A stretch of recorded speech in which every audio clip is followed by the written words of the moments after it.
ನಮಸ್ಕಾರ ಸ್ಪರ್ಧಾರ್ಥಿ ಮಿತ್ರರೇ, ನಿಮ್ಮ ಮಚ್ಚಾ ಕರೆಂಟ್ ಅಫೇರ್ಸ್ ನಲ್ಲಿ ವಿದ್ಯಾರ್ಥಿ ಪ್ರಭುತ್ವದಲ್ಲಿ ಇವತ್ತು ನಾನು ಎಕ್ಸ್ಪ್ಲೇನ್ ಮಾಡುವಂತಹ ಒಂದು ಟಾಪಿಕ್ ಯಾವುದಂತಂದ್ರೆ ವಿಶ್ವಸಂಸ್ಥೆಯ ಬಗ್ಗೆ.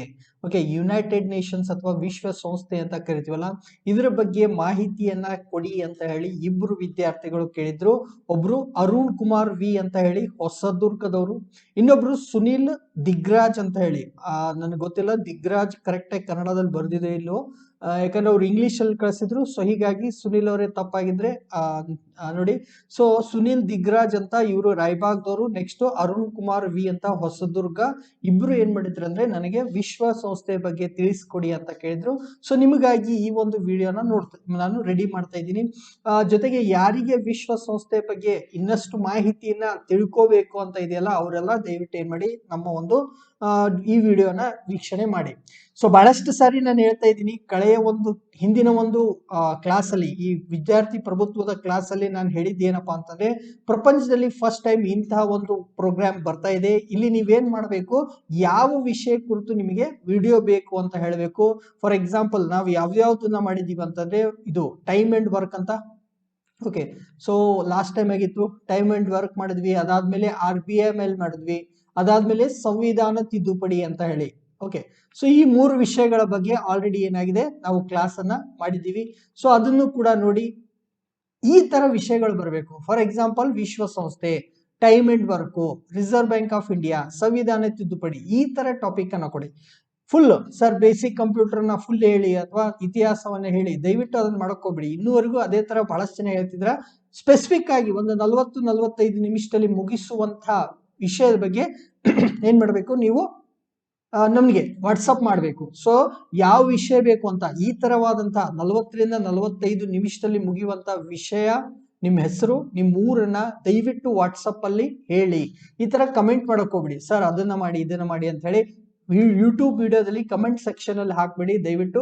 ಸೊ ನಮ್ಮ ಒಂದು ವಾಟ್ಸ್ಆಪ್ ನಂಬರ್ 9480216410 ಅಂತ ಹೇಳ್ತಾ ಇವತ್ತಿನ ಒಂದು ಡಿಸ್ಕಷನ್ ಸ್ಟಾರ್ಟ್ ಮಾಡ್ತೀನಿ. ಸೊ ಸ್ಟಾರ್ಟ್ ಮಾಡೋಕ್ಕಿಂತ ಮುಂಚೆ ಒಂದು ನೆನಪನ್ನ ಹಂಚ್ಕೋಬೇಕಂತ ನನಗೆ ಇವತ್ತು ಯಾಕೋ ಮನಸ್ಸಾಗ್ತಿದೆ. ಓಕೆ, ಸೊ ಏನಾಗಿತ್ತಪ್ಪ ಅಂತಂದ್ರೆ, ಜುಲೈ 3, 2019 ಇದಕ್ಕೆ ಸಂಬಂಧಪಟ್ಟಂತ ಒಂದು ಟಾಪಿಕ್ ಅನ್ನ ನಾನು ಅನ್ಅಕಾಡೆಮಿದಲ್ಲಿ ಮಾಡಿದ್ದೆ. ಸೊ ಈ ಒಂದು ಕ್ಲಾಸ್ ಇತ್ತಲ್ಲ, ಇದು ಸ್ಪೆಷಲ್ ಕ್ಲಾಸ್ ಇತ್ತು. ಅನ್ಅಕಾಡೆಮಿ KPSC ಕ್ಯಾಟಗರಿಯಲ್ಲಿ ಬಂದಂತಹ ಮೊಟ್ಟ ಮೊದಲ ಕ್ಲಾಸ್ ಇದು. ಓಕೆ, ಸೊ ಅನ್ಅಕಾಡೆಮಿ ಅಂತ ಏನು ಸ್ಟಾರ್ಟ್ ಆಗಿತ್ತಲ್ಲ, ಆ ಟೈಮಲ್ಲಿ ಅದರಲ್ಲಿ ಫಸ್ಟ್ ಕ್ಲಾಸ್ ಅನ್ನ ಮಾಡಿದಂತಹ ವ್ಯಕ್ತಿ ನಾನೇ ಆಗಿದ್ದೆ. ಅದರಲ್ಲಿ ಫಸ್ಟ್ ಕ್ಲಾಸ್ ಬಹಳ ಬಹಳ ಬಹಳ ಒಂದು ಇಂಟ್ರೆಸ್ಟಿಂಗ್ ಆಗಿತ್ತು. ವಿಶ್ವಸಂಸ್ಥೆ ಮತ್ತು ಭಾರತ ಅಂತ ಹೇಳಿ. ಸೊ ವಿಶ್ವಸಂಸ್ಥೆಯ ಭದ್ರತಾ ಮಂಡಳಿ, ಯುನೈಟೆಡ್ ನೇಷನ್ಸ್ ಸೆಕ್ಯೂರಿಟಿ ಕೌನ್ಸಿಲ್ ಅಲ್ಲಿ ಭಾರತ ಏನಾಗಬೇಕು, ಸದಸ್ಯ ಆಗ್ಬೇಕು ಅಂತ ಹೇಳಿ 2019ರಲ್ಲಿ ಒಂದು ಕರೆಂಟ್ ಅಫೇರ್ಸ್ ಡಿಸ್ಕಷನ್ ಇತ್ತು. ಆ ಒಂದು ಕ್ಲಾಸ್ ಮಾಡೋದ್ರ ಮೂಲಕ ಅನ್ಅಕಾಡೆಮಿದಲ್ಲಿ KPSC ಕ್ಯಾಟಗರಿನೂ ಸ್ಟಾರ್ಟ್ ಆಯ್ತು. ಸೊ ಮೊದಲ ಒಂದು ಕ್ಲಾಸ್ ಅನ್ನ ನಾನೇ ಮಾಡಿದ್ದೆ ಅಂತ ಹೇಳ್ಕೊಳ್ಳೋಕೆ ಒಂದಿಷ್ಟು ಖುಷಿ ಕೂಡ ಆಗುತ್ತೆ. ಸುಮಾರು 1.5 ವರ್ಷಗಳವರೆಗೆ ನಾನು ಅನ್ಅಕಾಡೆಮಿದಲ್ಲಿ ಕ್ಲಾಸಸ್ ಅನ್ನ ಮಾಡ್ತಾ ಇದ್ದೆ. ಬಟ್ ಹಲವಾರು ಕಾರಣಗಳಿಂದಾಗಿ ಅದನ್ನ ಬಿಡಬೇಕಾಯ್ತು. ಓಕೆ, ಸೊ ಅದೇನೇ ಇರ್ಲಿ, ಅದನ್ನ ಬಿಟ್ಬಿಡೋಣ. ಈ ತರ ಒಂದು ನೆನಪನ್ನ ನಿಮ್ ಜೊತೆ ಹಂಚ್ಕೊಂಡೆ. ಈಗ ಏನ್ ಮಾಡೋಣ, ಈಗ ಇವತ್ತಿನ ಒಂದು ಟಾಪಿಕ್ ಯಾವ್ದಪ್ಪ ಅಂದ್ರೆ ವಿಶ್ವಸಂಸ್ಥೆ ಅಥವಾ ಯುನೈಟೆಡ್ ನೇಷನ್ ಅನ್ನೋದನ್ನ ನಾವು ಇವತ್ತು ಡಿಸ್ಕಸ್ ಮಾಡೋಣ. ಓಕೆ, ಸೊ ಈ ವಿಶ್ವಸಂಸ್ಥೆ ಅನ್ನೋದು ಯಾವ ರೀತಿ ಬಂತು, ಹೆಂಗ್ ಬಂತಪ್ಪ ವಿಶ್ವಸಂಸ್ಥೆ, ಯಾರು ಹುಟ್ಟಾಕಿದ್ರು ಅಥವಾ ಯಾವ ಕಾರಣಕ್ಕಾಗಿ ಬಂತು, ಇದೆಲ್ಲ ನಮಗೆ ಸ್ವಲ್ಪ ಗೊತ್ತಿರ್ಲಿ. ಸ್ವಲ್ಪ ಇತಿಹಾಸವನ್ನ ನೋಡೋಣ. ಸೊ ಏನಾಗುತ್ತಪ್ಪ ಅಂತಂದ್ರೆ, ಮೊದಲ ಒಂದು ವಿಶ್ವಯುದ್ಧ ಅಥವಾ ಮಹಾಯುದ್ಧ 1914ರಿಂದ 18ರವರೆಗೆ ನಡೆಯುತ್ತೆ. ಓಕೆ, ಸೊ 4 ವರ್ಷಗಳ ಕಾಲ ಪ್ರಪಂಚದ ಮೊದಲ ವಿಶ್ವಯುದ್ಧ ಅಥವಾ ಮಹಾಯುದ್ಧ ನಡೆಯುತ್ತೆ.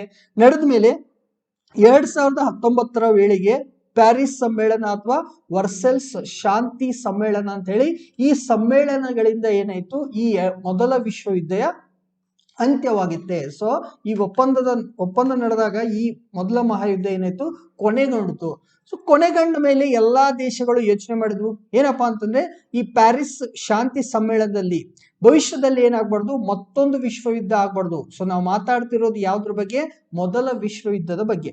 ವಿಶ್ವಯುದ್ಧ ಮುಗಿದ್ಮೇಲೆ ಅಲ್ಲಿ ನಡೆದಂತಹ ಈ ಪ್ಯಾರಿಸ್ ಶಾಂತಿ ಸಮ್ಮೇಳನದಲ್ಲಿ ಎಲ್ಲಾ ದೇಶಗಳು ಏನ್ ಯೋಚನೆ ಮಾಡ್ತಾವ ಅಂದ್ರೆ, ಅಯ್ಯೋ ಏನೋ ಆಗ್ಬಿಡ್ತು, ಫಸ್ಟ್ ಮಹಾಯುದ್ಧ ಆಯ್ತು, ಇದೇ ಕೊನೆ ಆಗ್ಲಿ, ಪ್ರಪಂಚದಲ್ಲಿ ಇನ್ನು ಮುಂದೆ ಏನಾಗ್ಬಾರ್ದು, ಇಂತಹ ಮಹಾಯುದ್ಧಗಳು ಸಂಭವಿಸದಿರ್ಲಿ ಅಂತ ಹೇಳಿ ಎಲ್ಲಾ ದೇಶಗಳು ಸೇರ್ಕೊಂಡು ಲೀಗ್ ಆಫ್ ನೇಷನ್ ಅನ್ನೋದನ್ನ ಸ್ಥಾಪನೆ ಮಾಡ್ತಾರೆ. Okay, so league of nation ಅನ್ನೋದು 1920ರಿಂದ ಸ್ಟಾರ್ಟ್ ಆಗಿ 1946ರವರೆಗೆ ಇದು ಕೆಲಸ ಮಾಡುತ್ತೆ. ಸೊ ಕೆಲಸ ಮಾಡುವ ಒಂದು ಸಂದರ್ಭದಲ್ಲಿ ಫಸ್ಟ್ ಆಫ್ ಆಲ್ ನಾವು ಲೀಗ್ ಆಫ್ ನೇಷನ್ ಅನ್ನ ಯಾಕೆ ಆರಂಭ ಮಾಡಿದ್ದೀವಿ ಅಂತಂದ್ರೆ, ಭವಿಷ್ಯದಲ್ಲಿ ಇಂಥ ಮೊದಲನೇ ಮಹಾಯುದ್ಧದಂತಹ ಯುದ್ಧಗಳು ಅಥವಾ ವಿಶ್ವ ಯುದ್ಧಗಳು ಸಂಭವಿಸಬಾರದು ಅನ್ನೋ ಉದ್ದೇಶದಿಂದ ಮಾಡಿದ್ವಿ. ಆದ್ರೆ 1939ರಿಂದ 1945ರ ಈ ಒಂದು 6 ವರ್ಷಗಳ ಕಾಲ ಏನಾಗ್ಬಿಡುತ್ತೆ, ಎರಡನೇ ಮಹಾಯುದ್ಧ ನಡೆದು ಹೋಗುತ್ತೆ. Okay, so second world war ನಡೆದ್ಬಿಡ್ತು. ಸೊ ಸೆಕೆಂಡ್ ವರ್ಲ್ಡ್ ವಾರ್ ನಡೆದಿದ್ದು ಇದು ವಿಫಲತೆ ಯಾರ್ದು, league of nation. League of nation ಯಾಕೆ ನಾವು ಸ್ಟಾರ್ಟ್ ಮಾಡಿದ್ವಿ? ಸೊ ಸ್ಟಾರ್ಟ್ ಮಾಡೋ ಉದ್ದೇಶ ಏನಿತ್ತಂದ್ರೆ, ಎರಡನೇ ಮಹಾಯುದ್ಧದಂತಹ ಯುದ್ಧಗಳು ಸಂಭವಿಸಬಾರದು ಅಂತ ಹೇಳಿದ್ವಿ. ಸೊ ಹೀಗಾಗಿ ಆಲ್ರೆಡಿ ಸಂಭವಿಸ್ಬಿಡ್ತು. ಅದಕ್ಕೆ ಇದು ವಿಫಲ ಆಗಿದೆ. ಯಾವುದು, ಲೀಗ್ ಆಫ್ ನೇಷನ್ ಅನ್ನೋದು ವಿಫಲ ಆಗಿದೆ. ಇದರ ಬದಲಾಗಿ ಮತ್ತೊಂದು ಸಂಸ್ಥೆಯನ್ನ ನಾವು ಜಾರಿಗೆ ತಗೊಂಡ್ ಬರೋಣ. ಆ ಸಂಸ್ಥೆ ಏನ್ ಮಾಡ್ಬೇಕಂದ್ರೆ ವಿಶ್ವ ಶಾಂತಿಯನ್ನ ಕಾಪಾಡಬೇಕು, ಅಂದ್ರೆ ಮೂರನೇ ಮಹಾಯುದ್ಧ ನಡೆಯದಂತೆ ನೋಡ್ಕೋಬೇಕು ಅಂತ ಹೇಳಿ ಲೀಗ್ ಆಫ್ ನೇಷನ್ ಬದಲಾಗಿ ಈ ಒಂದು ಲೀಗ್ ಆಫ್ ನೇಷನ್ ಏನು ಸ್ಟಾರ್ಟ್ ಆಗಿತ್ತಲ್ಲ ಮೊದಲೇ ಮಹಾಯುದ್ಧದ ನಂತರ, ಅದರ ಬದಲಾಗಿ ಮತ್ತೊಂದು ಸಂಸ್ಥೆಯನ್ನ ಹುಟ್ಟಾಕಿದ್ವಿ.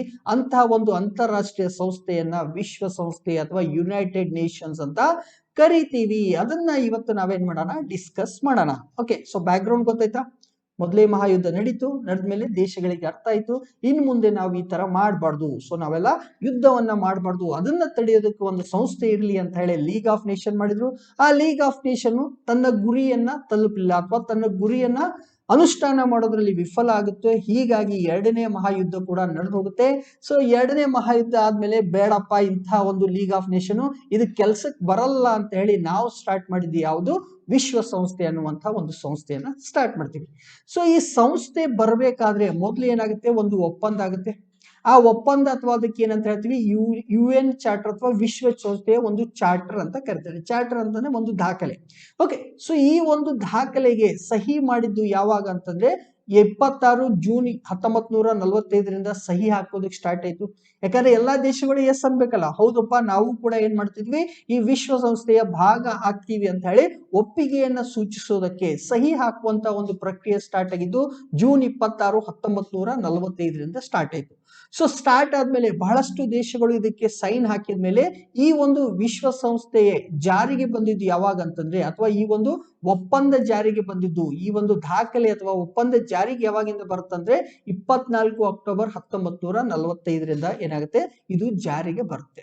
ಸೊ ಇದನ್ನ ಸ್ಥಾಪನೆ ಮಾಡಿದಂತಹ ಮೂಲ ಸದಸ್ಯರಲ್ಲಿ ಭಾರತವು ಕೂಡ ಸೇರಿತ್ತು. ಅಂದ್ರೆ ನಾವೇನು ಬ್ರಿಟಿಷ್ ಭಾರತ ಅಂತ ಹೇಳ್ತಿದ್ವಲ್ಲ, ಬ್ರಿಟಿಷ್ ಇಂಡಿಯಾ, ಅಲ್ಲಿ ಆ ಒಂದು ಬ್ರಿಟಿಷ್ ಇಂಡಿಯಾ ಇಲ್ಲಿ ಪ್ರತಿನಿಧಿತ್ವವನ್ನ, ಭಾರತದ ಪ್ರತಿನಿಧಿತ್ವವನ್ನು ವಹಿಸಿ ಭಾರತವು ಕೂಡ ಇದರ ಸಂಸ್ಥಾಪಕ ಸದಸ್ಯರಾಗಿ 51 ದೇಶಗಳಲ್ಲಿ ನಾವು ಕೂಡ ಒಬ್ಬರಾಗಿದ್ವಿ. ಸೊ ಹೀಗೆ ವಿಶ್ವಸಂಸ್ಥೆ ಏನಾಗುತ್ತೆ, ಜಾರಿಗೆ ಬರುತ್ತೆ. ಬಂದ್ಮೇಲೆ ಇದರ ಪ್ರಧಾನ ಕಚೇರಿ ಆಲ್ಮೋಸ್ಟ್ ಎಲ್ಲರಿಗೂ ಗೊತ್ತಿದೆ, ಎಲ್ಲಿದೆ, ನ್ಯೂಯಾರ್ಕ್ ನಗರದ ಮ್ಯಾನ್ಹ್ಯಾಟನ್ ಅನ್ನುವಂತ ಒಂದು ಪ್ರದೇಶದಲ್ಲಿ. ಸೊ ಈ ಒಂದು ಪ್ರದೇಶ ಏನಿದೆಯಲ್ಲ, ಈಗ ಯುನೈಟೆಡ್ ನೇಷನ್ಸ್ ಅಥವಾ ವಿಶ್ವಸಂಸ್ಥೆ ಏನು ಪ್ರಧಾನ ಕಚೇರಿ ಇದೆಯಲ್ಲ, ಆ ಜಾಗವನ್ನ ನಾವೇನಂತ ಹೇಳ್ತಿದ್ವಿ ಅಂದ್ರೆ ಅಂತಾರಾಷ್ಟ್ರೀಯ ಪ್ರದೇಶ ಅಂತ ಹೇಳ್ತೀವಿ. ಇದು ಅಮೆರಿಕಾದ ಪ್ರದೇಶ ಅಲ್ಲ. ಸೊ ಅಮೆರಿಕಾದ ನ್ಯೂಯಾರ್ಕ್ ನಗರದಲ್ಲಿ ಇದ್ರೂ ಕೂಡ ಈ ಒಂದು ಪ್ರದೇಶವನ್ನ ಅಂತಾರಾಷ್ಟ್ರೀಯ ಪ್ರದೇಶ ಅಂತ ಹೇಳ್ತೀವಿ. ಅಂದ್ರೆ ಇಲ್ಲಿ ಅಮೆರಿಕ ಸರ್ಕಾರ ಆಗ್ಲಿ ಅಥವಾ ಯಾವುದೇ ಸರ್ಕಾರದ ಏನ್ ನಡೆಯಲ್ಲ, ಆಡಳಿತ ನಡೆಯೋದಿಲ್ಲ. ಸೊ ಹೀಗಾಗಿ ಇದನ್ನ ಈ ಮ್ಯಾನ್ಹ್ಯಾಟನ್ ಪ್ರದೇಶದಲ್ಲಿ ಏನು ವಿಶ್ವಸಂಸ್ಥೆಯ ಒಂದು ಬಿಲ್ಡಿಂಗ್ ಅಥವಾ ಅದರ ಕಂಪೌಂಡ್ ಇದೆಯಲ್ಲ, ಅದೆಲ್ಲವನ್ನ ಅಂತಾರಾಷ್ಟ್ರೀಯ ಪ್ರದೇಶ ಅಂತ ಘೋಷಣೆ ಮಾಡಿದ್ದಾರೆ. ಸೊ ಇಲ್ಲಿ ಈ ವಿಶ್ವಸಂಸ್ಥೆ ಬೆಳೆಸುವಂತಹ ಅಧಿಕೃತ ಭಾಷೆಗಳು ಯಾವುವು ಅಂತಂದ್ರೆ Arabic, Chinese, English, French, Russian ಮತ್ತು ಸ್ಪ್ಯಾನಿಷ್. ಈ ಭಾಷೆಗಳನ್ನ ಅದೇನ್ ಮಾಡಿದೆ, ಅಧಿಕೃತ ಭಾಷೆಗಳು ಅಂತ ಅಂಗೀಕಾರ ಮಾಡಿದೆ. ಸೊ ಅಂದ್ರೆ ಅವರು ಅಲ್ಲಿ ಮಾತಾಡೋದಾಗಿರ್ಲಿ ಅಥವಾ ಅವರ ದಾಖಲೆಗಳನ್ನ ಈ ಭಾಷೆಗಳಲ್ಲಿ ಏನ್ ಮಾಡ್ತಾರೆ, ಬಿಡುಗಡೆ ಮಾಡ್ತಾರೆ. ಇದರಲ್ಲಿ ನಮ್ಮ ಹಿಂದಿಯನ್ನ ಅವರು ಅಧಿಕೃತ ಭಾಷೆ ಅಂತ ಹೇಳಿಲ್ಲ. ಸೊ ಇರ್ಲಿ, ಅಥವಾ ಕನ್ನಡವನ್ನ ಹೇಳಿಲ್ಲ. ಮುಂದೆ ಇದರಲ್ಲಿ ಇರುವಂತಹ ಸದಸ್ಯರು, ಫ್ಯಾಕ್ಟ್ ಅನ್ನ ಬೇಗನೆ ಹೇಳ್ಬಿಡ್ತೀನಿ, ಯಾಕಂದ್ರೆ ನಾವು ಡಿಸ್ಕಸ್ ಮಾಡುವಂತ ವಿಷಯಗಳು ಬಹಳ ಇದಾವೆ. ಸೊ ಅದಕ್ಕೆ ಫ್ಯಾಕ್ಟ್ಸ್ ಏನಿದೆಯಲ್ಲ ಒಂದ್ಸಾರಿ ಓದಿ ಮುಗಿಸ್ಬಿಡೋಣ. ಸೊ ಇಲ್ಲಿ ಎಷ್ಟು ಸದಸ್ಯರಿದ್ದಾರೆ ಅಂದ್ರೆ 193 ದೇಶಗಳು ವಿಶ್ವಸಂಸ್ಥೆಯ ಸದಸ್ಯರು. ಅದರಲ್ಲಿ 2 ದೇಶಗಳು ಏನಾಗಿದ್ದಾವೆ ಅಂತಾನೆ, ಮತ್ತೆ +2 2 ದೇಶಗಳನ್ನ ವೀಕ್ಷಕ ಅಥವಾ ಅಬ್ಸರ್ವರ್ ಸ್ಟೇಟ್ಸ್ ಅಂತ ಹೇಳ್ತೀವಿ. ಫಾರ್ ಎಕ್ಸಾಂಪಲ್ ಎರಡು ಯಾವುವು ಅಂತಂದ್ರೆ ಹೋಲಿಸಿ ಮತ್ತು ಪ್ಯಾಲೆಸ್ಟೀನ್ ಅಂತ ಹೇಳಿ. ಸೊ ಪ್ಯಾಲೆಸ್ಟೀನ್ ಅನ್ನೋದು ದೇಶ ಆಗಿಲ್ಲ ಅಥವಾ ಹೋಲಿಸಿ ಅನ್ನೋದು ಈ ತರ ಏನ್ ಮಾಡಿದ್ವಿ, ಇವುಗಳಿಗೆ ಈ ದೇಶಗಳಲ್ಲದಂತಹ ಒಂದು ಪ್ರತಿನಿಧಿತ್ವವನ್ನು ಕೊಡೋದಕ್ಕಾಗಿ ಅವರಿಗೆ ವೀಕ್ಷಕ ರಾಷ್ಟ್ರಗಳು ಅಥವಾ ಅಬ್ಸರ್ವರ್ ಸ್ಟೇಟ್ಸ್ ಅಂತ ಹೇಳಿ ಅವುಗಳಿಗೆ ಕೂಡ ಏನ್ ಮಾಡಿದ್ರೆ ಸದಸ್ಯತ್ವವನ್ನು ಕೊಟ್ಟಿದ್ದಾರೆ. ಓಕೆ, ಸೊ ಎಷ್ಟು ಜನ ಸದಸ್ಯರಿದ್ದಾರೆ? 193. ಅದರಲ್ಲಿ 2 ದೇಶಗಳು ಅಂದ್ರೆ ಇದನ್ನ ಪ್ಲಸ್ 2 ದೇಶಗಳೇನು ವೀಕ್ಷಕ ಅಥವಾ ಅಬ್ಸರ್ವರ್ ಅಂತ. ಈ ವೀಕ್ಷಕ ದೇಶಗಳಿಗೆ ಏನಿರೋದಿಲ್ಲ, ವೋಟ್ ಮಾಡುವಂತಹ ಅಧಿಕಾರ ಇರೋದಿಲ್ಲ. ಓಕೆ, ಸೊ ಇಲ್ಲಿ ಮತದಾನ ಮಾಡುವಂತಹ ಅಧಿಕಾರ ಇಲ್ಲದಂತಹ 2 ದೇಶಗಳು ಯಾವುವು ಅಂತಂದ್ರೆ ಹೋಲಿಸಿ ಮತ್ತು ಪ್ಯಾಲೆಸ್ಟೀನು. ಅದು ಬಿಟ್ಟು 193 ಸದಸ್ಯ ರಾಷ್ಟ್ರಗಳೇನಿದಾವೆ ಇಲ್ಲಿ ಸದಸ್ಯರಾಗಿ ಕೆಲಸ ಮಾಡ್ತಿದೆ. ಇದ್ರ ಜೊತೆಗೆ ಈ ವಿಶ್ವಸಂಸ್ಥೆಯ ಒಂದು ಹೆಡ್ ಅಥವಾ ಮುಖ್ಯಸ್ಥರನ್ನ ಯಾರಂತ ಕರಿತೀವಿ ಅಂದ್ರೆ ಪ್ರಧಾನ ಕಾರ್ಯದರ್ಶಿಗಳು ಅಥವಾ ಸೆಕ್ರೆಟರಿ ಜನರಲ್ ಅಂತ ಕರಿತಾರೆ. ಸೊ ವಿಶ್ವಸಂಸ್ಥೆಯ ಒಂದು ಮುಖ್ಯಸ್ಥರು ಯಾರು? ಪ್ರಧಾನ ಕಾರ್ಯದರ್ಶಿಗಳಂತ. ಈಗ ಯಾರಿದ್ದಾರೆ ಅಂತಂದ್ರೆ ಆಂಟೋನಿಯೋ ಗುಟೆರಸ್ ಅಂತ. ಸೊ ಇವರು ಜೂನ್ 1, 2017ರಿಂದ ಜನವರಿ 1, 2017ರಿಂದ ಇವರು ಕೆಲಸ ಮಾಡೋದಕ್ಕೆ ಸ್ಟಾರ್ಟ್ ಮಾಡಿದ್ರು. ಈಗ 2022ಕ್ಕೆ ಏನಾಗ್ತಿತ್ತು, ಇವರ ಒಂದು ಅವಧಿ ಮುಗಿತಿತ್ತು. ಯಾಕಂದ್ರೆ ಈ ಪ್ರಧಾನ ಕಾರ್ಯದರ್ಶಿಗಳು ಆಯ್ಕೆಯಾಗೋದು ಬರೀ 5 ವರ್ಷಗಳಿಗೆ. 5 ವರ್ಷ ಮುಗಿದೋಗಿತ್ತು. ಮತ್ತೊಂದು ಸಾರಿ ಏನಾಗಿದ್ದಾರೆ, ಈ ಆಂಟೋನಿಯೋ ಗುಟೆರಸ್ ಅವರು ಮತ್ತೆ ಆಯ್ಕೆಯಾಗಿದ್ದಾರೆ. ಸೊ ಎಲ್ಲಿವರೆಗೂ ಇವ್ರು ಇರ್ತಾರೆ ಅಂತಾನೆ ಮತ್ತು 5 ವರ್ಷ ಅಂದ್ರೆ 2027ರ ಡಿಸೆಂಬರ್ 26 ಡಿಸೆಂಬರ್ ಆಗ್ಬೇಕು. 2026ರ ಡಿಸೆಂಬರ್ 31ಕ್ಕೆ ಇವರ ಕಾಲಾವಧಿ ಮುಗಿಯುತ್ತೆ. ಓಕೆ, ಯಾರದು? ಆಂಟೋನಿಯೋ ಗುಟೆರಸ್ ಅಂತ. ಸೊ ಮುಂದೆ 1947ರ ಅಕ್ಟೋಬರ್ 20ರಂದು ಈ ಒಂದು ವಿಶ್ವಸಂಸ್ಥೆಯ ಸಾಮಾನ್ಯ ಸಭೆ ಏನ್ ಮಾಡಿತ್ತು, ವಿಶ್ವಸಂಸ್ಥೆಯ ಒಂದು ಧ್ವಜವನ್ನ, ಬಾವುಟವನ್ನ ಅಂಗೀಕಾರ ಮಾಡಿತು. ಸೊ ಇಲ್ಲಿ ಏನು ಚಿತ್ರ ಕಾಣ್ತಿದೆಯಲ್ಲ, ಇದು ವಿಶ್ವಸಂಸ್ಥೆಯ ಒಂದು ಧ್ವಜ ಅಥವಾ ಬಾವುಟ ಆಗಿದೆ. ಸೊ ನಾವೇನ್ ನೋಡಿದ್ವಿ, ಸ್ವಲ್ಪ ಇತಿಹಾಸವನ್ನ ನೋಡಿದ್ವಿ, ಕೆಲವೊಂದಿಷ್ಟು ಇಂಪಾರ್ಟೆಂಟ್ ಡೇಟ್ಸ್ ಗಳನ್ನ ನೋಡಿದ್ವಿ. ಅದಾದ್ಮೇಲೆ ಭಾರತ ಇದರ ಸಂಸ್ಥಾಪಕ ಸದಸ್ಯ ಅಂತ, ಪ್ರಧಾನ ಕಚೇರಿ ಎಲ್ಲಿದೆ ಅದನ್ನ ಅಂತಾರಾಷ್ಟ್ರೀಯ ಪ್ರದೇಶ ಅಂತ ಹೇಳ್ತೀವಿ, ಅಧಿಕೃತ ಭಾಷೆಗಳು ಯಾವುವು ಅನ್ನೋದನ್ನ ನೋಡ್ತಾ, ಸದಸ್ಯರು ಎಷ್ಟಿದ್ದಾರೆ ಮತ್ತು ಅಲ್ಲಿ ಅಬ್ಸರ್ವರ್ ದೇಶಗಳು ಯಾವುವು ಅಂತ ನೋಡಿದ್ವಿ. ಅದಾದ್ಮೇಲೆ ಪ್ರಧಾನ ಕಾರ್ಯದರ್ಶಿಗಳು ಅವ್ರ 5 ವರ್ಷದಲ್ಲಿ ಕೆಲಸ ಮಾಡ್ತಾರೆ. ಆಂಟೋನಿಯೋ ಗುಟೆರಸ್ ಅವರ 1ನೇ ಅವಧಿ ಮುಗ್ದಿತ್ತು, ಮತ್ತೆ 2ನೇ ಅವಧಿಗೆ ಅವರು ಆಯ್ಕೆ ಆದ್ರು. ಸೊ ಇದರ ಬಾವುಟವನ್ನ 1947ರ ಅಕ್ಟೋಬರ್ 20ರಂದು ಈ ವಿಶ್ವಸಂಸ್ಥೆಯ ಸಾಮಾನ್ಯ ಸಭೆ ಅನುಮೋದನೆ ನೀಡಿತು ಅಂತ ನೋಡಿದ್ವಿ. ಸೊ ಮುಂದೆ ವಿಶ್ವಸಂಸ್ಥೆಯನ್ನ ನಾವು ಸ್ಟಾರ್ಟ್ ಮಾಡಿದ್ವಲ್ಲ, ಇದರ ಗುರಿಗಳು ಏನು? ಫಸ್ಟ್ ಏನಪ್ಪಾ ಅಂತಂದ್ರೆ ಶಾಂತಿಯನ್ನ ಕಾಪಾಡೋದು, ಮತ್ತೆ ಮಹಾಯುದ್ಧಗಳು ಅಥವಾ ವಿಶ್ವ ಯುದ್ಧಗಳು ಆಗ್ಬಾರ್ದು. ಸೊ ಅದಕ್ಕೆ ಫಸ್ಟ್ ಪ್ರಿಫರೆನ್ಸ್ ಯಾವ್ದಕ್ಕಿದೆ ಅಂತಂದ್ರೆ ಶಾಂತಿಯನ್ನ ಕಾಪಾಡೋದು, ಪ್ರಪಂಚದಾದ್ಯಂತ ಶಾಂತಿಯನ್ನ ಕಾಪಾಡಿಕೊಂಡು ಹೋಗುವುದು ವಿಶ್ವಸಂಸ್ಥೆಯ ಸ್ಥಾಪನೆ ಹಿಂದಿರುವಂತಹ ಮೊದಲನೇ ಪ್ರಮುಖ ಗುರಿ ಆಗಿದೆ. ಅದಾದ್ಮೇಲೆ ದೇಶಗಳ ನಡುವೆ ಸೌಹಾರ್ದ ಸಂಬಂಧ ಅಭಿವೃದ್ಧಿ ಪಡಿಸೋದು. ಸೊ ದೇಶಗಳ ನಡುವೆ ಯುದ್ಧ ಆಗದಂತೆ ಅವ್ರು ಏನ್ ಮಾಡ್ಬೇಕು, ಒಳ್ಳೆಯ ರೀತಿಯಲ್ಲಿ ಒಬ್ರಿಗೊಬ್ರು ಹೊಂದ್ಕೊಂಡು ಚೆನ್ನಾಗಿ ಬದುಕಲಿ, ಆ ಒಂದು ಸೌಹಾರ್ದವಾದಂತಹ ಸಂಬಂಧವನ್ನ ಬೆಳೆಸೋಣ ಅಂತ ಕೆಲಸ ಮಾಡೋದು ಯಾವುದು? ನಮ್ಮ ವಿಶ್ವಸಂಸ್ಥೆ. ಅದ್ರ ಜೊತೆಗೆ ಮುಖ್ಯವಾಗಿ ಬಡ ಜನರ ಬಗ್ಗೆ ಅಂದ್ರೆ ಹಸಿವು ಆಗಿರ್ಬೋದು, ಓಕೆ, ರೋಗ ಆಗಿರ್ಬೋದು, ಅನಕ್ಷರತೆ ಆಗಿರ್ಬೋದು, ಅಥವಾ ಬಡ ಜನರ ಒಂದು ಜೀವನ ಮಟ್ಟವನ್ನ ಹೆಚ್ಚು ಮಾಡುವುದಕ್ಕಾಗಿ ಏನ್ ಮಾಡುತ್ತೆ, ಈ ದೇಶಗಳಿಗೆ ಬೇರೆ ಬೇರೆ ದೇಶಗಳು ಒಟ್ಟಾಗಿ ಕೆಲಸ ಮಾಡೋದಕ್ಕೆ ಸಹಾಯವನ್ನ ಮಾಡುವಂತ ಕೆಲಸ ಯಾವ್ದು ಮಾಡುತ್ತೆ? ವಿಶ್ವಸಂಸ್ಥೆ ಮಾಡುತ್ತೆ. ಒಂದು ಶಾಂತಿಯನ್ನ, ಇನ್ನೊಂದು ಸೌಹಾರ್ದತೆಯನ್ನ, ಜೊತೆಗೆ ಬಡ ಜನ ಆಗಿರ್ಬೋದು, ಹಸಿವು, ರೋಗ, ಅನಕ್ಷರತೆ, ಈ ತರ ವಿಷಯಗಳನ್ನ ದೇಶಗಳು, ಬೇರೆ ಬೇರೆ ರಾಷ್ಟ್ರಗಳು ಸೇರ್ಕೊಂಡು ಇಂತಹ ಸಮಸ್ಯೆಗಳನ್ನ ಪರಿಹಾರ ಮಾಡಲಿ ಅನ್ನೋದು ವಿಶ್ವಸಂಸ್ಥೆಯ ಸ್ಥಾಪನೆ ಹಿಂದಿರುವಂತಹ ಒಂದು ಗುರಿ. ಅದರ ಜೊತೆಗೆ ಈ ಎಲ್ಲಾ ಗುರಿಗಳನ್ನ ಎಂತಹದ್ದು, ಹಸಿವು ಆಗಿರ್ಬೋದು, ರೋಗ ಆಗಿರ್ಬೋದು, ಅನಕ್ಷರತೆ, ಇಂತಹ ಒಂದು ಗುರಿಗಳನ್ನ ಸಾಧಿಸಬೇಕಾದ್ರೆ ಆ ದೇಶಗಳು ತೆಗೆದುಕೊಳ್ಳುವಂತಹ ಕೆಲವೊಂದು ಕ್ರಮಗಳಿಗೆ ಕೂಡ ಸಹಾಯ ಮಾಡುತ್ತೆ. ಅಂದ್ರೆ ಫಾರ್ ಎಕ್ಸಾಂಪಲ್ ಭಾರತದಲ್ಲಿ ನಾವು ಬಡತನ ಕಡಿಮೆ ಮಾಡ್ಬೇಕಂದ್ವಿ ಅಥವಾ ಹಸಿವನ್ನ ಕಡಿಮೆ ಮಾಡ್ಬೇಕಂದ್ರೆ ನಮ್ಮ ದೇಶಕ್ಕೆ ಏನ್ ಮಾಡ್ಬೇಕು, ಇವರು ಹೆಲ್ಪ್ ಮಾಡಬೇಕು. ಸೊ ಬೇರೆ ದೇಶಗಳಿಂದ ಸಹಾಯ ಮಾಡಿಸುವಂತ ಕೆಲಸವನ್ನ ಯಾರು ಮಾಡ್ತಾರೆ? ವಿಶ್ವಸಂಸ್ಥೆಯವರು ಮಾಡ್ತಾರೆ. ಸೊ ಇವೆಲ್ಲ ಏನು ವಿಶ್ವಸಂಸ್ಥೆಯ ಒಂದು ಗುರಿಗಳು ಅಂತ ಹೇಳ್ತೀವಿ. ಅದಾದ್ಮೇಲೆ ವಿಶ್ವಸಂಸ್ಥೆಯ ಒಂದು ಅಂಗಸಂಸ್ಥೆಗಳು ಯಾವುವು? ಇವತ್ತು ಇದನ್ನೇ ನಾವು ಡಿಸ್ಕಸ್ ಮಾಡ್ತೀವಿ. ಈ 6 ಅಂಗಸಂಸ್ಥೆಗಳನ್ನ ತಿಳ್ಕೊತೀವಿ. ಅದಾದ್ಮೇಲೆ 100 ಬೇರೆ ಬೇರೆ ಸಂಸ್ಥೆಗಳಿದಾವೆ. ಅದನ್ನ ನೀವು ಓದಿದಾಗ ಯಾವ್ದಾದ್ರು ಡೌಟ್ ಬಂದ್ರೆ ಅದನ್ನು ಕೂಡ ನೀವು ಏನ್ ಮಾಡ್ಬೇಕು, ಮತ್ತೆ ನಮಗೆ 9480216410ಗೆ ವಾಟ್ಸ್ಆಪ್ ಮಾಡಬೇಕು. ಓಕೆ, ಸೊ 1-2 ಸಾರಿ ಓದಿದ ಮೇಲೇನೂ ಅರ್ಥ ಆಗ್ಲಿಲ್ಲ ಅಂದ್ರೆ ಮಾತ್ರ ಮಾಡಿ. ಈಗ ಇಂತಹ ಒಂದು ವಿಶ್ವಸಂಸ್ಥೆ ಈ ಎಲ್ಲಾ ಉದ್ದೇಶಗಳನ್ನ ಶಾಂತಿ, ಸೌಹಾರ್ದತೆ, ಹಸಿವು, ರೋಗ, ಅನಕ್ಷರತೆಯನ್ನ ಜಗತ್ತಿನಾದ್ಯಂತ ಕಡಿಮೆ ಮಾಡೋದಕ್ಕೆ ಏನ್ ಹುಟ್ಟಿತಲ್ಲ, ಆ ಒಂದು ವಿಶ್ವಸಂಸ್ಥೆಯಲ್ಲಿ ಎಷ್ಟು ಬೇರೆ ಬೇರೆ ಸಂಸ್ಥೆಗಳಿದಾವೆ ಅಂತಂದ್ರೆ, ಅಥವಾ ಅದರ ಪ್ರಮುಖವಾದಂತಹ ಅಂಗ ಸಂಸ್ಥೆಗಳು ಯಾವುವು ಅಂತಂದ್ರೆ, ಮುಖ್ಯವಾಗಿರುವ 6 ನಾವೇನ್ ಮಾಡೋಣ ಇವತ್ತು ಡಿಸ್ಕಸ್ ಮಾಡೋಣ. ಸೊ ಮುಖ್ಯವಾದಂತಹ 6 ಅಂಗ ಸಂಸ್ಥೆಗಳು ವಿಶ್ವಸಂಸ್ಥೆದು ಯಾವುವು ಅಂತಂದ್ರೆ, ಒಂದನೇದನ್ನ ಸಾಮಾನ್ಯ ಸಭೆ ಅಂತ ಹೇಳ್ತೀವಿ ಅಥವಾ ಜನರಲ್ ಅಸೆಂಬ್ಲಿ ಅಂತ, ಎರಡನೇದು ಭದ್ರತಾ ಮಂಡಳಿ ಅಥವಾ ಸೆಕ್ಯೂರಿಟಿ ಕೌನ್ಸಿಲ್ ಅಂತ, ಮೂರನೇದು ಆರ್ಥಿಕ ಮತ್ತು ಸಾಮಾಜಿಕ ಮಂಡಳಿ ಅಂತ, ಎಕನಾಮಿಕ್ ಅಂಡ್ ಸೋಷಿಯಲ್ ಕೌನ್ಸಿಲ್ ಅಂತ ಹೇಳ್ತೀವಿ, ನಾಲ್ಕನೇದು ಅಂತಾರಾಷ್ಟ್ರೀಯ ನ್ಯಾಯಾಲಯ ಇಂಟರ್ನ್ಯಾಷನಲ್ ಕೋರ್ಟ್ ಆಫ್ ಜಸ್ಟಿಸ್, ಐದನೇದು ವಿಶ್ವಸಂಸ್ಥೆಯ ಸಚಿವಾಲಯ ಅಥವಾ ಯುನೈಟೆಡ್ ನೇಷನ್ಸ್ ಸೆಕ್ರೆಟರಿಯೇಟ್ ಅಂತ ಹೇಳ್ತೀವಿ, ಲಾಸ್ಟ್ ಒಂದು ಧರ್ಮದರ್ಶಿ ಮಂಡಳಿ ಅಥವಾ ಟ್ರಸ್ಟಿಶಿಪ್ ಕೌನ್ಸಿಲ್ ಅನ್ನೋದು. ಸೊ ಈಗ ನೆಕ್ಸ್ಟ್ ಪಾರ್ಟ್ ಆಫ್ ಡಿಸ್ಕಷನ್ ಅಲ್ಲಿ ಏನ್ ಮಾಡೋಣ, ಈ ಸಂಸ್ಥೆ ಅಂದ್ರೇನು, ಇದ್ರ ಕೆಲಸ ಏನು, ಓಕೆ, ಇದರಲ್ಲಿ ಮತ್ತೇನೇನ ನಾವು ಅರ್ಥ ಮಾಡ್ಕೋಬೇಕು ಅನ್ನೋದನ್ನ ಈ 6 ಸಂಸ್ಥೆಗಳ ಬಗ್ಗೆ ಅಥವಾ ಈ 6 ಅಂಗ ಸಂಸ್ಥೆಗಳ ಬಗ್ಗೆ ಸ್ವಲ್ಪ ಡಿಟೇಲ್ ಆಗಿ ನಾವು ನೋಡ್ತಾ ಹೋಗೋಣ. ಸೊ ಫಸ್ಟ್ ನೋಡಬೇಕಾಗಿರೋದು ಯಾವುದು, ವಿಶ್ವಸಂಸ್ಥೆಯ ಸಾಮಾನ್ಯ ಸಭೆ ಅಥವಾ ಜನರಲ್ ಅಸೆಂಬ್ಲಿ ಅಂತ. ಸೊ ಈ ಜನರಲ್ ಅಸೆಂಬ್ಲಿಗೆ ನಾವೇನಂತ ಕರಿತೀವಿ ಅಂದ್ರೆ, ವಿಶ್ವದ ಒಂದು ಸಂಸತ್ತು ಅಂತಾನೂ ಕೂಡ ಕರೀತಾರೆ. ಸೊ ಈಗ ನಮ್ಮ ಸಂಸತ್ತಲ್ಲಿ ಏನಾಗುತ್ತೆ, ಬೇರೆ ಬೇರೆ ರಾಜ್ಯದಿಂದ ನಾವು MP ಗಳನ್ನ ಕಳಿಸಿರ್ತೀವಿ. ಆ MP ಗಳು ಅಲ್ಲಿ ಚರ್ಚೆ ಮಾಡಿ ಭಾಗವಹಿಸಿ ಹಲವಾರು ನೀತಿಗಳನ್ನ, ಕಾಯ್ದೆಗಳನ್ನ ಜಾರಿಗೆ ತಗೊಂಡು ಬರ್ತಾರೆ. ಅದರ ತರಾನೇ ಕೆಲಸ ಮಾಡುವಂತಹ ಒಂದು ವಿಶ್ವದ ಸಂಸತ್ತು ಯಾವುದು ಅಂತಂದ್ರೆ ವಿಶ್ವಸಂಸ್ಥೆಯ ಸಾಮಾನ್ಯ ಸಭೆ.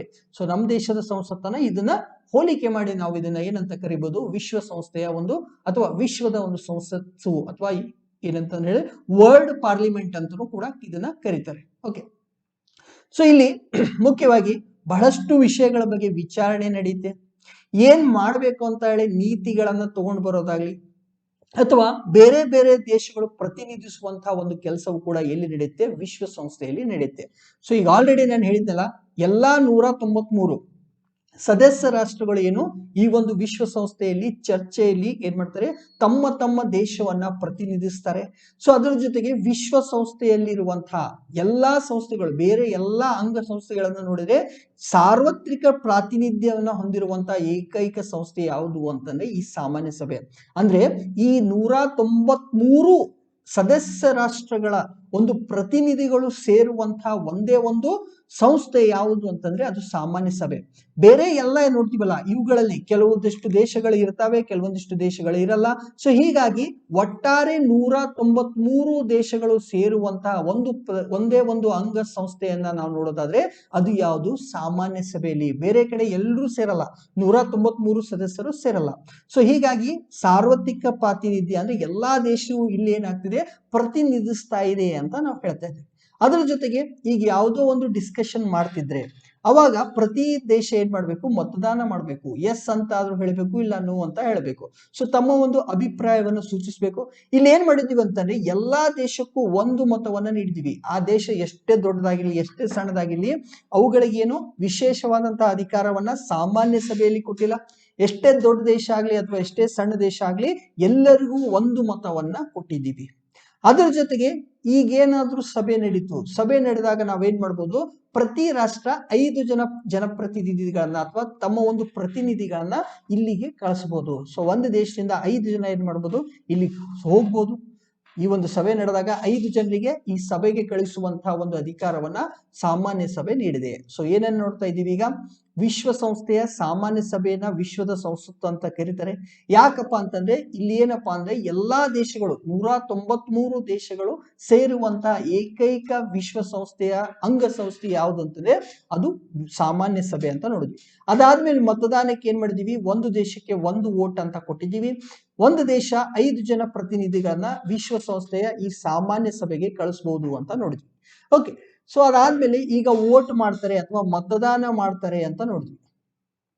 ಈಗ ಮತದಾನ ಮಾಡುವಾಗ ಶಾಂತಿ, ಭದ್ರತೆ ಅಥವಾ ಹೊಸದಾಗಿ ಯಾವ್ದಾದ್ರು ಸದಸ್ಯ ದೇಶವನ್ನ ಒಂದು ಸದಸ್ಯರನ್ನಾಗಿ ಮಾಡ್ಕೊಳ್ಳೋದು ಅಥವಾ ಬಜೆಟ್ ಅಂತ ವಿಷಯಗಳು ಬಂದಾಗ ಮಾತ್ರ 3/2 ಸೊ ಅಂದ್ರೆ 2/3 ಅಷ್ಟು ಏನ್ ಬೇಕು, ವೋಟ್ಗಳು ಎಸ್ ಅಂತ ಬರಬೇಕು.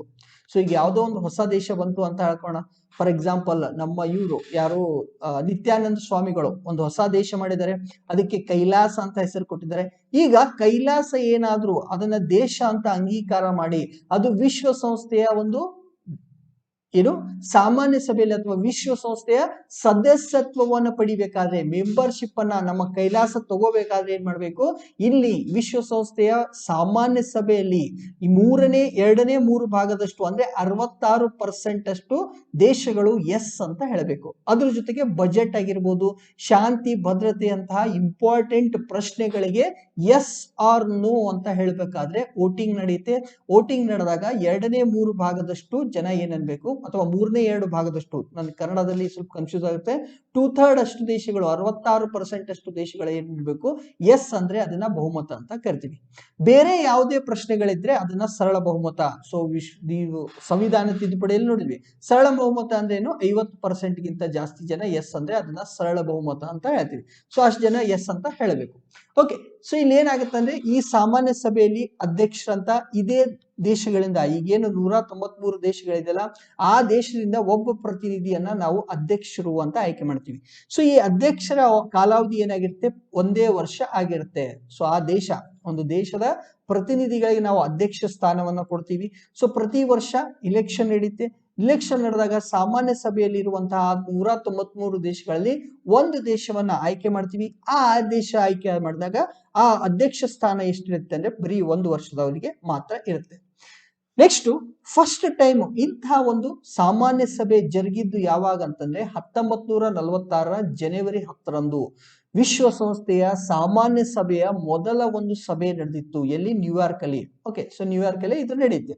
ಭಾರತ ಈ ಸಾಮಾನ್ಯ ಸಭೆ ಸದಸ್ಯತ್ವನ ಆಲ್ರೆಡಿ ನಾನು ಹೇಳಿದ್ದೀನಿ. ಏನಪ್ಪಾ ಅಂತಂದ್ರೆ ನಾವು ಸಂಸ್ಥಾಪಕ ಸದಸ್ಯರು. ಸೊ 1945 ಅಕ್ಟೋಬರ್ 30ಕ್ಕೆ ನಮಗೆ ಸದಸ್ಯತ್ವವನ್ನ, ಈ ವಿಶ್ವಸಂಸ್ಥೆಯ ಸಾಮಾನ್ಯ ಸಭೆ ಸದಸ್ಯತ್ವವನ್ನ ಅಕ್ಟೋಬರ್ 1945 ಅಕ್ಟೋಬರ್ 30ರಂದು ಕೊಡ್ತಾರೆ. ಮುಂದೆ ಜನವರಿ 1946 ಜನವರಿ 10ನೇ ತಾರೀಕಿಗೆ ಏನಾಯ್ತು, ಇವರ ಮೊದಲ ಸಭೆ ನಡೆಯಿತು. ಎಲ್ಲಿ? ನ್ಯೂಯಾರ್ಕ್ ಅಲ್ಲಿ ನಡೆಯಿತು. ಸೊ ಈಗ ಪ್ರತಿ ವರ್ಷ ಏನಾಗುತ್ತೆ, ಈ 193 ದೇಶಗಳು ಏನ್ ಮಾಡ್ಬೇಕು, ವಿಶ್ವಸಂಸ್ಥೆಯ ಸಾಮಾನ್ಯ ಸಭೆಯಲ್ಲಿ ಕೂತ್ಕೊಂಡು ಚರ್ಚೆಯನ್ನ ಮಾಡಬೇಕು. ಅದನ್ನ ನಾವೇನಂತ ಹೇಳ್ತೀವಿ, ವಾರ್ಷಿಕ ಸಾಮಾನ್ಯ ಸಭೆ ಅಧಿವೇಶನ ಅಂತ ಕರಿತೀವಿ. ಸೊ ಯೂಶುವಲಿ ಇದು ಸೆಪ್ಟೆಂಬರ್ ನಲ್ಲಿ ಅದೇ ನ್ಯೂಯಾರ್ಕ್ ಅಲ್ಲಿ ನಡೆಯುವಂತಹದ್ದು. ಓಕೆ, ಸೊ ನ್ಯೂಯಾರ್ಕಿನ ಒಂದು ಜನರಲ್ ಅಸೆಂಬ್ಲಿ ಹಾಲ್ ಅಂತ ಹೇಳ್ತೀವಿ. ವಿಶ್ವಸಂಸ್ಥೆಯ ಒಂದು ಜನರಲ್ ಅಸೆಂಬ್ಲಿ ಹಾಲ್ ಅಲ್ಲಿ ಪ್ರತಿ ವರ್ಷ ಸೆಪ್ಟೆಂಬರ್ ನಲ್ಲಿ ಎಲ್ಲಾ ದೇಶಗಳು ಏನ್ ಮಾಡ್ತವೆ, ವಾರ್ಷಿಕ ಸಾಮಾನ್ಯ ಸಭೆ ಅಧಿವೇಶನ ಅಂತ ಕೂಡ್ತವೆ. ಸೊ ಈ ತರ ಕೂತಾಗ ಇಲ್ಲಿ ಏನ್ ಮಾಡ್ತೀವಿ ಅಂತಂದ್ರೆ ಯಾವ್ಯಾವ ವಿಷಯಗಳಿದೆಯೋ ಅದ್ರ ಬಗ್ಗೆ ಚರ್ಚೆ ನಡೀತೆ.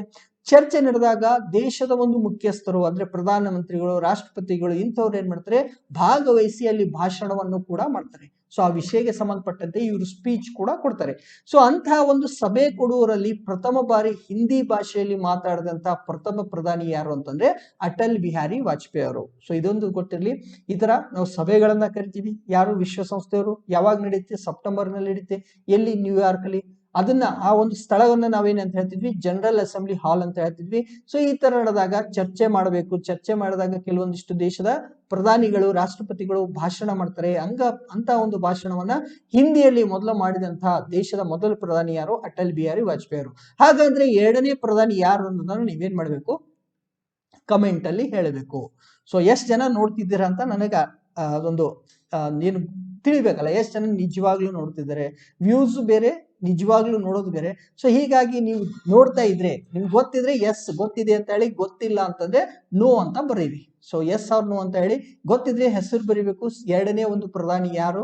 ವಿಶ್ವಸಂಸ್ಥೆಯಲ್ಲಿ ಹಿಂದಿಯಲ್ಲಿ ಮಾತನಾಡಿದ ಎರಡನೇ ಪ್ರಧಾನಿ ಯಾರು? ಗೊತ್ತಿದ್ರೆ ಎಸ್ ಅಂತ ಹೇಳಿ ಬರೀರಿ.